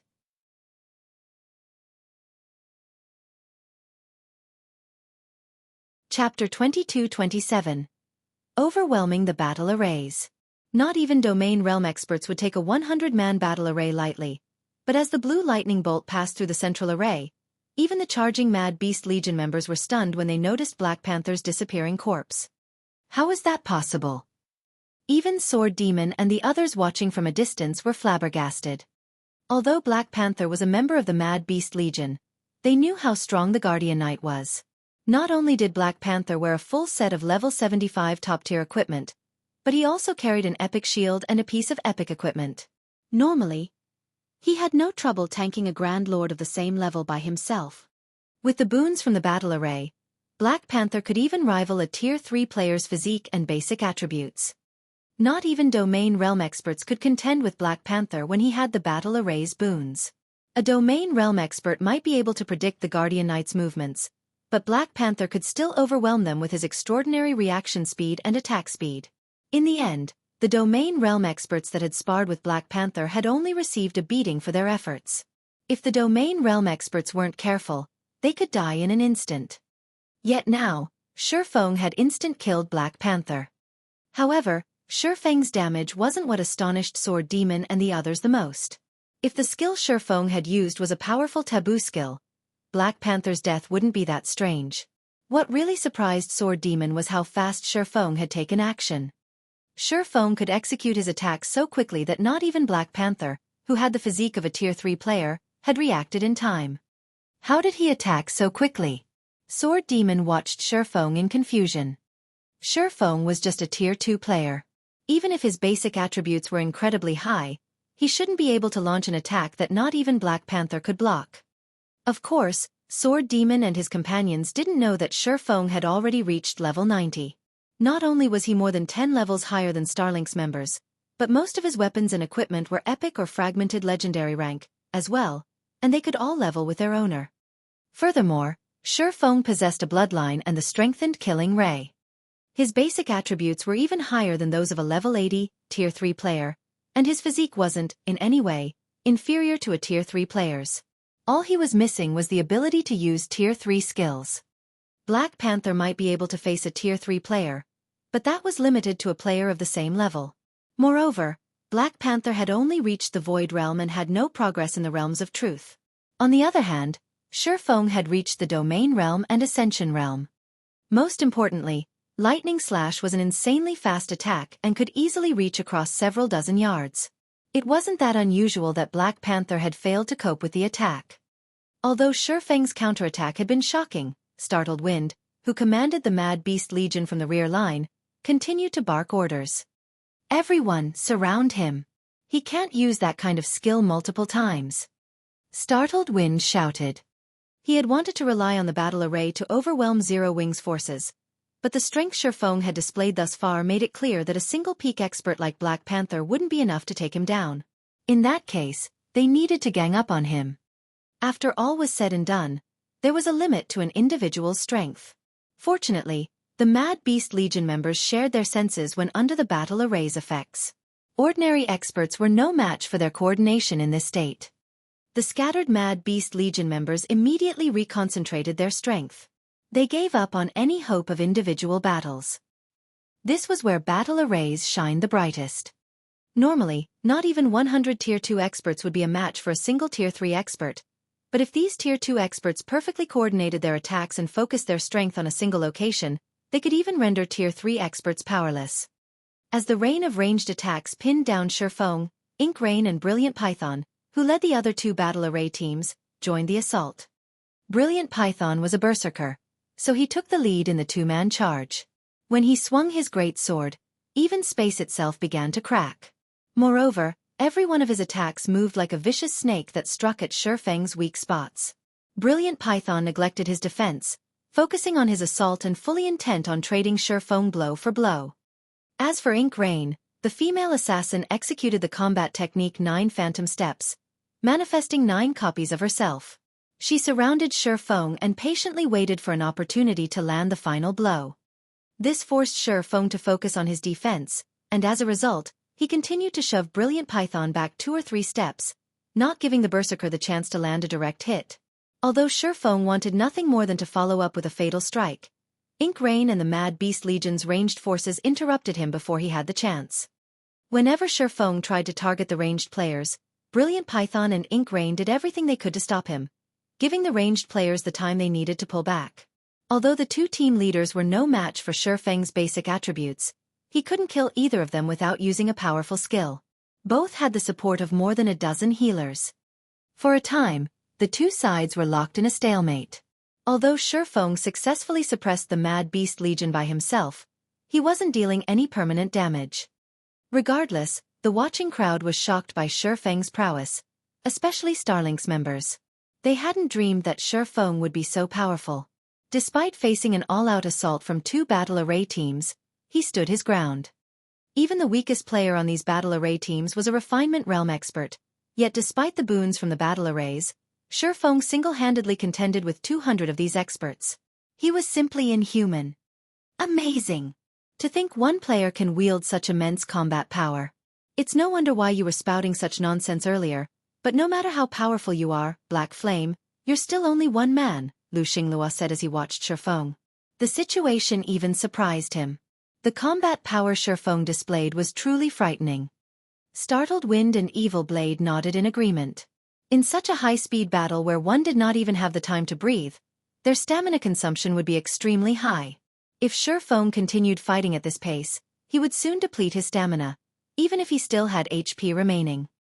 After a few more minutes, Xueqi abruptly retreated, shaking off Ink Rain, Brilliant Python, and the rest of the Mad Beast Legion. Sure enough, dealing with Tier 2 battle arrays is tough without a sure kill skill, Xueqi thought as he eyed Brilliant Python and Ink Rain. Battle arrays were one of the main weapons players relied on to defeat high-tiered players. Even Xueqi had used battle arrays to do so during his previous life, but he had never expected to be on the receiving end one day. He wouldn't have had so much trouble against a single 100-man battle array, but he currently had to deal with 2. In addition, both Ink Rain and Brilliant Python, the core of the 2 battle arrays, had impressively high combat standards. If he couldn't kill these 2, even he'd be helpless. What? Are you giving up already, Guild Leader Black Flame? Ink Rain teased. MHM. This game is too exhausting to continue. I don't want to play anymore, Xueqi replied. I'm afraid that is not up to you, Ink Rain said, smiling. She then led her team and charged at Xueqi once more. As the woman and her companions approached, Xueqi turned to Aqua Rose and his elite team, saying, "You guys can jump in now."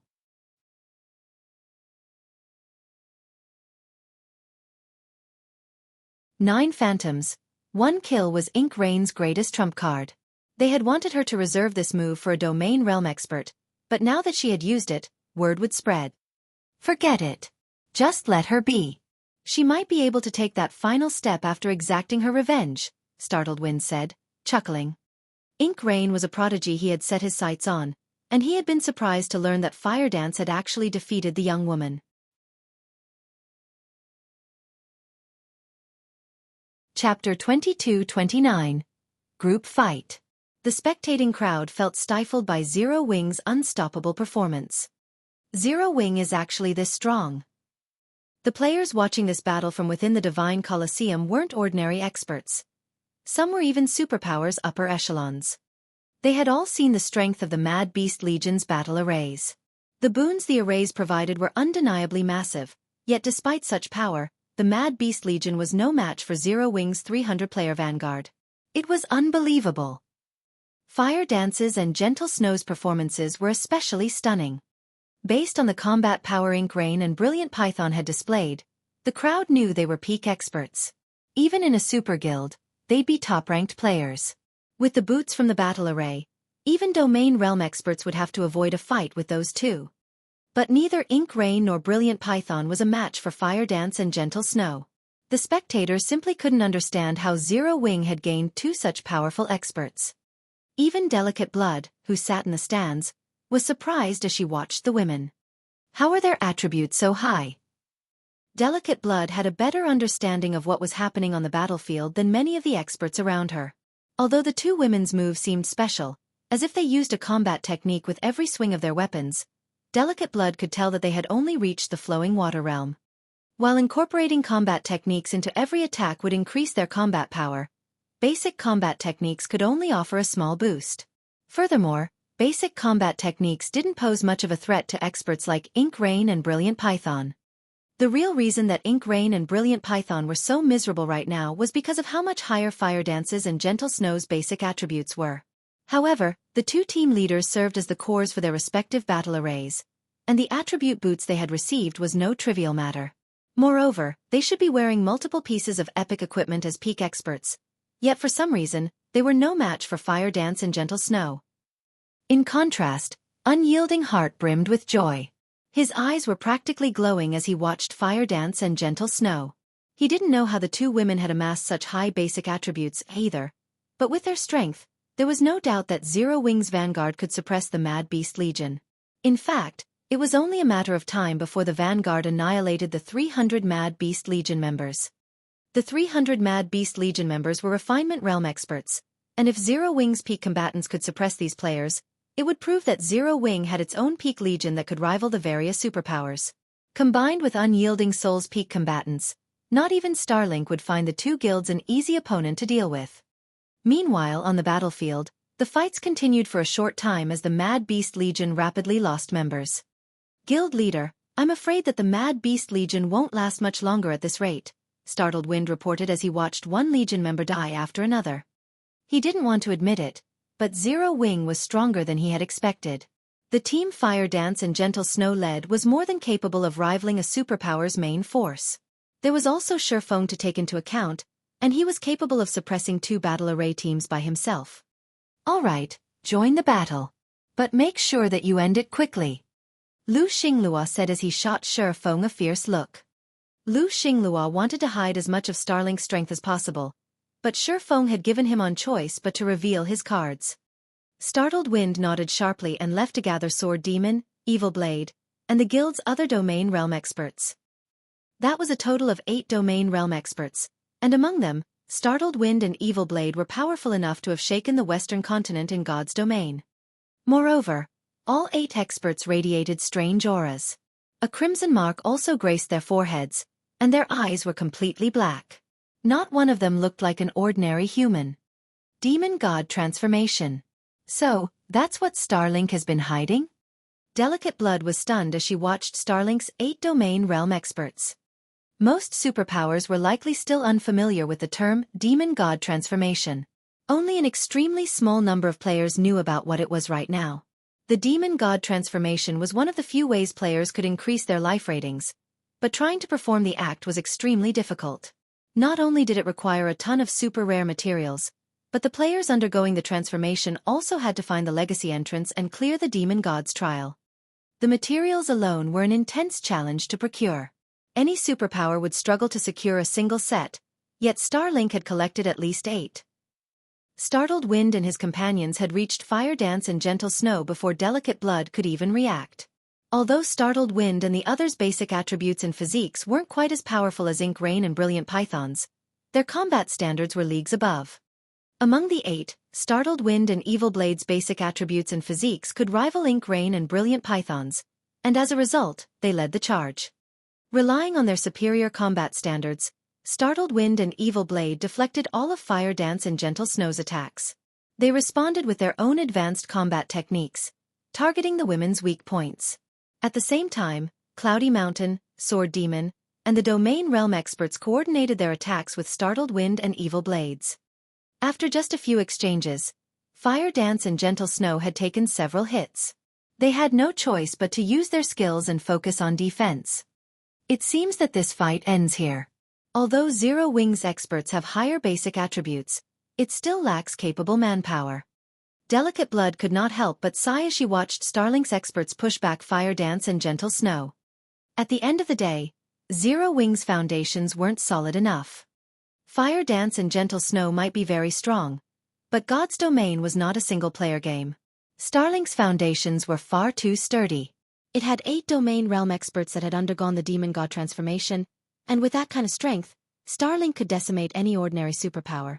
Only super guilds would have a chance of putting Starlink in its place. But before Startled Wind and his team could land the final blow, 10 sword lights rained down on them from above. Not only were these sword lights incredibly powerful, but they were also quite fast and accurate. Startled Wind and his companions had no choice but to defend themselves. Pang, pang, pang. The crowd heard a series of metallic clangs as Startled Wind and the others were forced 2 or 3 steps back. All 8 domain realm experts instantly turned toward the sword light's origin, and they clearly weren't happy with what they found. Their attacker was none other than Shifeng.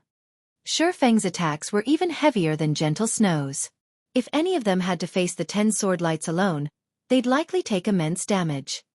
8 domain realm experts dare to gang up on 2 players who haven't even reached the Void Realm yet. You must be insane, Shifeng said as he looked at Startled Wind and the others. Don't insult us, Black Flame. This is war. There is only victory or defeat. We'll still fight with everything we have, even if you join the fight. Startled Wind stated, unperturbed by Shifeng's provocation. However, Startled Wind and his companions still watched Shifeng with serious expressions. They hadn't fought him yet, so they didn't know exactly how high Shifeng's strength was, but after blocking the previous attack, they knew it must be horrifically high. None of them would be a match for him in a one-on-one. Indeed, this is a war. Since that is how you feel. Everyone, attack. Shifeng ordered. Aqua Rose, Violet Cloud, Shadow Sword, Yen Tianqing, Alluring Summer, Iluafei, Flying Shadow, Zhao Yueru, and a dozen or so other core upper echelons from Zero Wing, who had refrained from combat, surrounded Shifeng.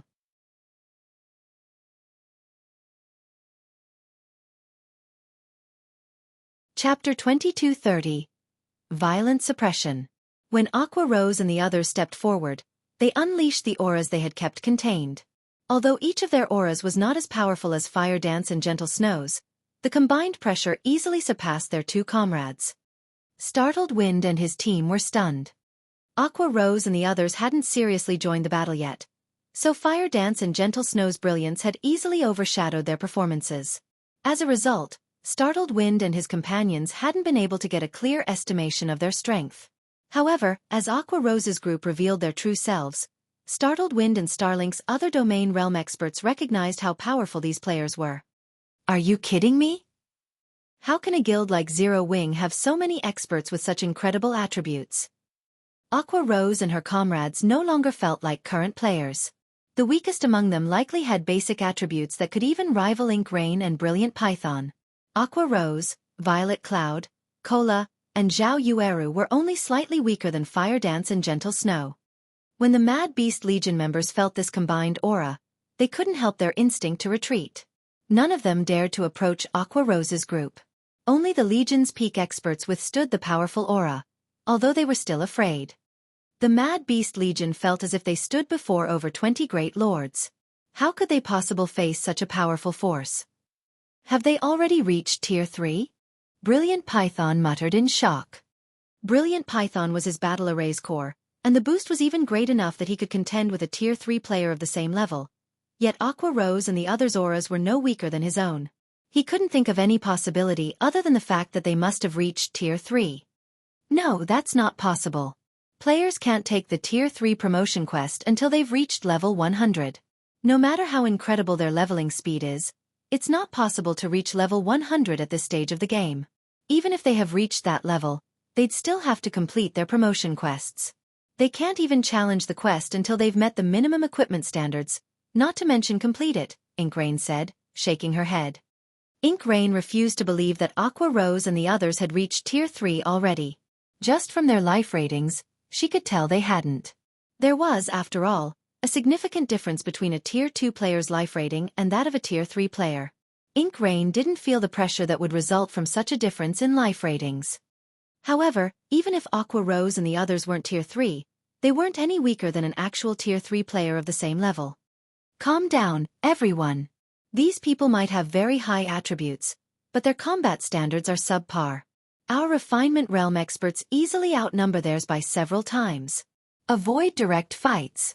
Split up and keep them distracted. Follow-up units. Attack with combination spells. Evil Blade, you'll work with me to distract Black Flame. I want everyone else to work with the combination spells to keep Zero Wing's vanguard busy. Once we've annihilated the rest of Zero Wing's army, we'll take out time whittling these players down. After taking a moment to calm down, Startled Wind commanded the Mad Beast Legion's refinement realm experts. It was impressive that Zero Wing had 20+ players with the combat power to rival Tier 3 players, but the difference between experts wasn't limited to basic attributes. Combat standards also played a massive role. After all was said and done, Zero Wing did not even have 100 refinement realm experts. Even if Zero Wing's refinement realm experts had higher basic attributes, they couldn't one-shot other players. They could simply split up and tackle these refinement realm experts using boss raiding methods. With Startled Wind's orders, realization dawned on Starlink's members. Aqua Rose and the others were quite powerful, but the fact remained that Starlink had more refinement realm experts. Starlink's forces then took action. The refinement realm experts that had stood with the main army began to cast their Tier 2 combination spells, targeting Zero Wing's vanguard. These Tier 2 combination spells were even stronger than single-target Tier 3 spells, and could even cause a significant amount of damage against Grand Lords. Moreover, these refinement realm experts' aim was incredibly accurate. In the meantime, the 4 Shadow Demons, Cloudy Mountain, and 3 kills made their way toward Aqua Rose's group. Their basic attributes might not be as high, but they had higher combat standards. With a single glance, they found plenty of weak points in the Vanguard's defenses. If they coordinated their attacks with the combination spells, killing Aqua Rose and the others would not be difficult. But the instant Starlink's members reached their targets, they discovered that they had been outrageously mistaken. Naturally, Aqua Rose, Violet Cloud, and Zhao Yueru didn't hold back. Facing several dozen incoming combination spells, Aqua Rose lightly waved her Sea Dragon Staff and cast Aqua Precinct. 12 water serpents immediately appeared around Aqua Rose, radiating an aura no weaker than that of a level 75 Grand Lord. Under Aqua Rose's control, the serpents blocked most of Starlink's combination spells. Meanwhile, Violet Cloud activated her death-size Shadow Rage, summoning a total of 300 Shadow Blades.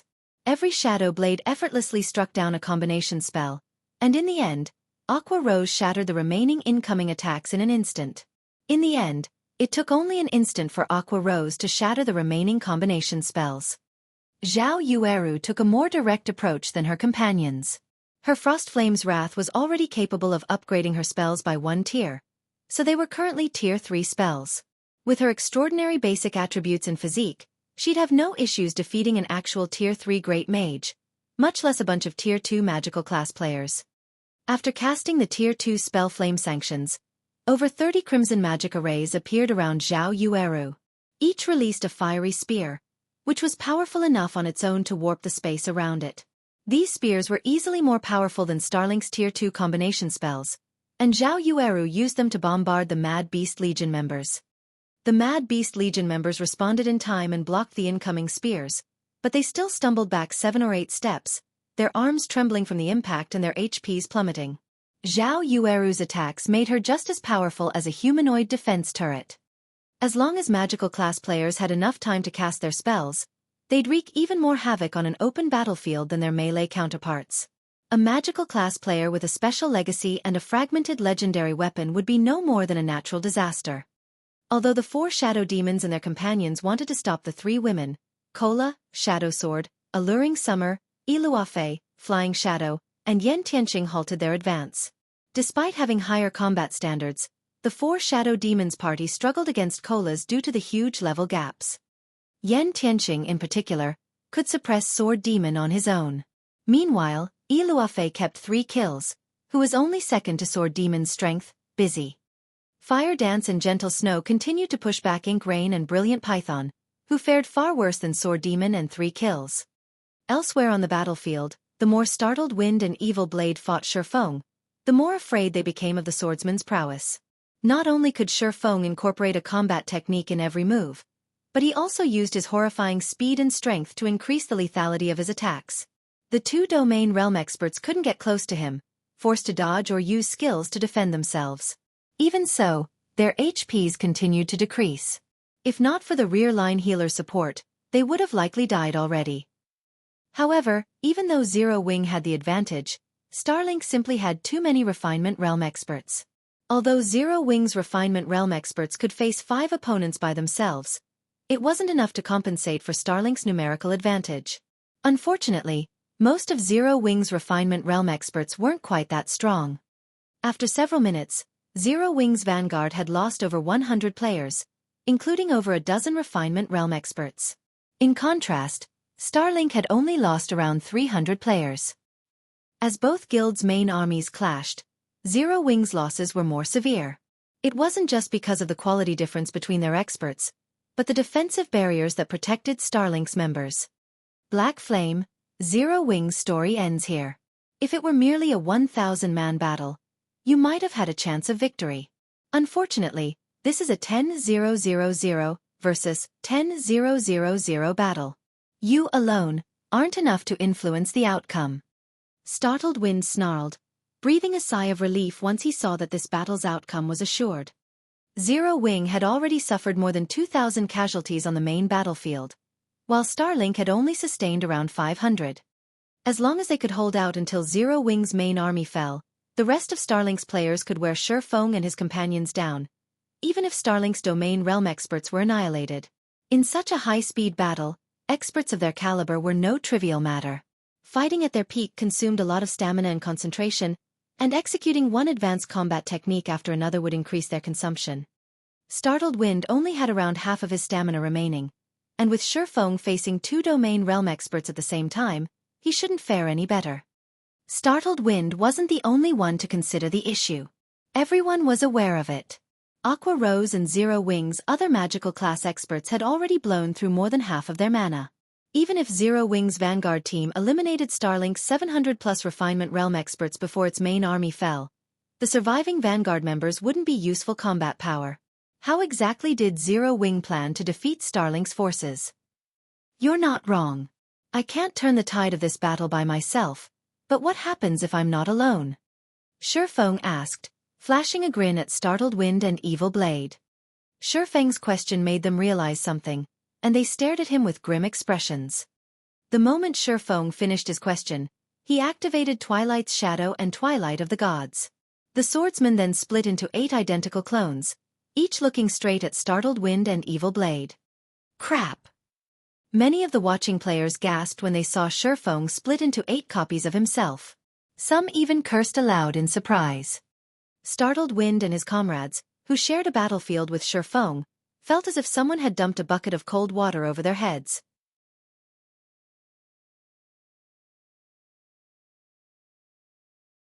Chapter 2231. Instant Killing Apex Experts. Xueqi was already unstoppable on his own. He could, single-handedly, destroy a 1,000-man legion of expert players. And now that he had split into 8 clones of himself, even a fool could predict what was about to happen. Startled Wind and Evil Blade stared with grim faces. They wanted to curse this swordsman for cheating. Although doppelganger skills were very rare in God's domain, they were apex experts and had seen quite a few before, but they had never seen a doppelganger skill as despicable as the one Xueqi had just used. Run! Before anyone could recover from their shock, Startled Wind shouted for a retreat. He turned and fled without any hesitation. Startled Wind could sense doppelganger skills' effects, and although Xueqi's doppelgangers had lower attributes than the main body, he could tell that their basic attributes were still higher than his and Evil Blade's. As for combat standards, Xueqi might not be able to control all 8 doppelgangers as efficiently as his own body, but each doppelganger could likely rival Ink Rain and Brilliant Python. If that were the case, they had no chance of victory, even if he worked with Evil Blade. Moreover, since the doppelgangers shared a single consciousness, their coordination would be seamless. Following Startled Wind's order, Evil Blade ran in the opposite direction. Even he recognized that only one outcome awaited them if they tried to fight Xueqi head-on: death. The only way out of this predicament was to buy time and run. No doppelganger skill lasted forever, and as long as they could survive the skill's duration, all would be well again. Doppelganger skills were quite powerful, but they had an obvious flaw. They were a huge burden on players' concentration. Every summoned doppelganger increased the user's concentration consumption by 100%. If Xueqi were facing boss monsters or ordinary experts, he might be fine, but he was fighting apex experts. His concentration consumption would be just as high as his stamina concentration. Once his concentration fell to a critical low, it would affect his mental state, which would, in turn, severely impact his performance in battle. In other words, if they could survive until Xueqi's doppelganger skill ended, they could defeat the swordsman. Startled Wind and Evil Blade weren't the only ones to flee for their lives. The experts that clashed with Zero Wing's vanguard retreated, as well, especially Starlink's Domain and Void Realm experts. They practically ignored their opponents and fled. They knew how great the difference was between their strength and Xueqi's. Once Xueqi killed Startled Wind and Evil Blade, they'd be next on his menu. Even on the off chance that Xueqi couldn't slay his current 2 opponents, he'd make the best use of his doppelganger skill by attacking weaker enemies like them. For a time, chaos reigned over Starlink's Refinement Realm and higher experts as everyone ran for their lives. The audience in the stands was stupefied. The weakest player among Starlink's main force was a Refinement Realm expert, and the force was more than capable of annihilating a 10,000-man army of ordinary experts. However, these experts fled just because Xueqi had used a skill. They looked like mice that had just run into a cat. It's too late. With a glance at Startled Wind and Evil Blade, Xueqi directed his doppelgangers to surround the 2 experts. If he wanted Zero Wing to win this competition, he couldn't let these 2 live, no matter what. Xueqi had avoided using Twilight Blade skills precisely because he worried that Startled Wind and Evil Blade would flee. Naturally, the rest of Starlink's main force would run the moment their commanders did so, and that wasn't the desired outcome. Starlink's Refinement Realm experts far outnumbered Zero Wing's. If these Refinement Realm experts split up and targeted Zero Wing's main army, they'd pose a much greater threat than if they operated as a single unit. Not even Xueqi would be able to kill every one of these Refinement Realm experts before exhausting his stamina. Hence, Xueqi's plan since the beginning was to gather Starlink's members as close to each other as possible. He could then pick off these experts and reduce the threat to Zero Wing's main army. By this point, only half of Starlink's Refinement Realm experts were still alive. Xueqi had hoped to continue this stalemate for a while longer, slowly reducing their numbers, but as Zero Wing's main army was close to falling, he decided to change his plans. Although Zero Wing's main army still had over 7,000 experts, a battle between such large armies would snowball. The casualty rate at the start of the battle might not be that high, but as time passed, players would begin to die faster. Xueqi could no longer wait. The moment Xueqi's doppelgangers surrounded Startled Wind and Evil Blade, all 8 attacked together.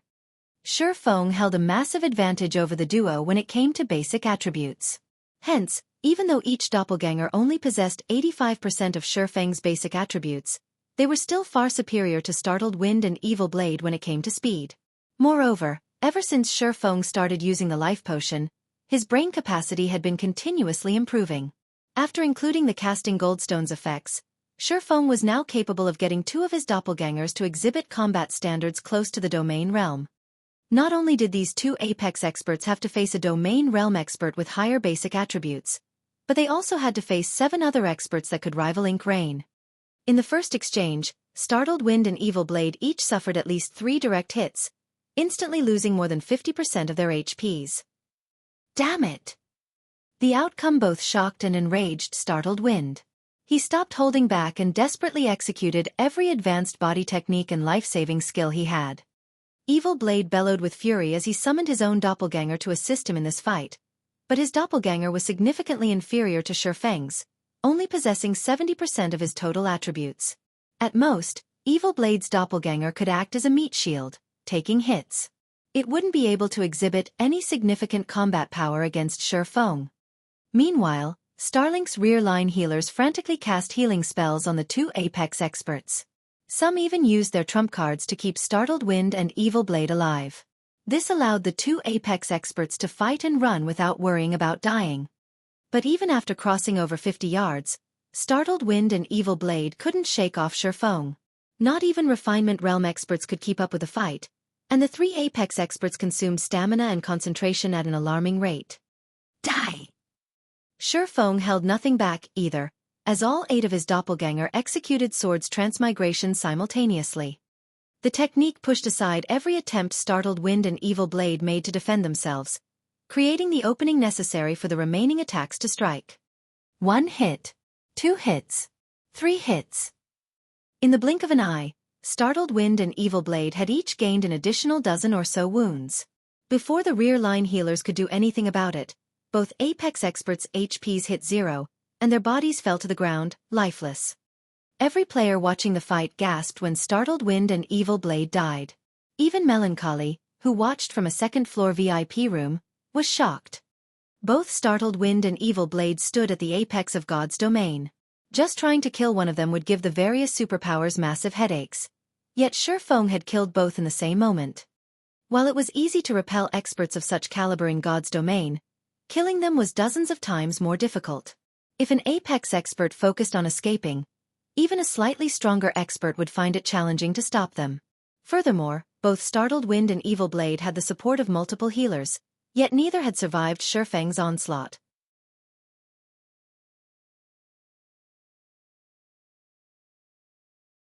Chapter 2232. Abyss Unsheathed. They died? Delicate Blood turned her gaze to Xueqi, shocked after watching Startled Wind and Evil Blade vanish from the battlefield.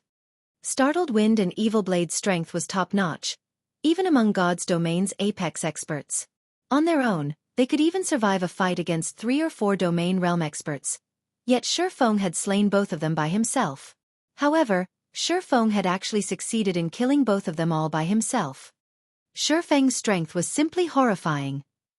However, before the audience could recover from the shock of Startled Wind and Evil Blade's deaths, Xueqi charged toward Sword Demon and Starlink's other domain realm experts. Although Xueqi's fight with Startled Wind and Evil Blade had seemed slow, it had only lasted a handful of seconds. To Sword Demon and the others, who struggled against Aqua Rose and her companion's harassment, these several seconds weren't enough for them to cross 100 yards. Xueqi, on the other hand, only needed an instant. Naturally, Xueqi didn't let the enemy refinement realm experts he came across in that instant off the hook. Like a group of grim reapers, Xueqi's doppelgangers brandished their swords, reaping a life with each swing of their swords. Is he even human? The various major powers experts watched with wide eyes as Xueqi left the refinement realm experts' corpses in his wake. Unlike the various superpowers upper echelons, they knew that Startled Wind and Evil Blade were quite powerful, but they didn't know exactly how strong the 2 domain realm experts were. However, most of them quite familiar with the kind of strength refinement realm experts wielded, having personally fought such experts. Many of these watching experts work towards reaching the refinement realm themselves. And yet, the refinement realm experts they looked up to couldn't even last more than one move against Xueqi. They only saw Xueqi walk past these experts, and a moment later, the players he passed transformed into particles of light and disappeared. When Sword Demon and his comrades saw this, their hearts skipped a beat. They hadn't considered that their refinement realm experts would fail to stall Xueqi for even a moment. In the end, they could only watch as the distance between Xueqi and themselves shrank. Black flame, you bastard! Lu Xingluo bellowed as he watched Xueqi's rampage through the rear of Starlink's main army. Everyone, switch targets. Attack him with everything you've got. Those domain realm experts were the core of Starlink's army in this competition. If Xueqi annihilated them, Starlink would struggle to win the battle. Fire Dance, Gentle Snow, and Zero Wing's other core upper echelons were simply too strong. The ranged players of Starlink's main army immediately turned their attention to Xueqi, bombarding him with frenzied attacks. They loosed several thousand spells and arrows in the blink of an eye, all aimed at Xueqi. Even domain realm experts' scalp would tingle if they had to face so many attacks. However, before these attacks could get close to him, Xueqi replaced Killing Ray with the Abyssal Blade. He then activated 9 Dragon Slash, summoning 16 phantoms of the magic weapon around him. Sword's Orbit. The Abyssal Blade phantoms began to rotate around Xueqi with astonishing speed, their gleaming blades creating a galaxy of stars. The scene was mesmerizing. A moment later, the thousands of spells and arrows collided with the rotating stars, instantly shattering. Not a single attack made it through that bladed galaxy.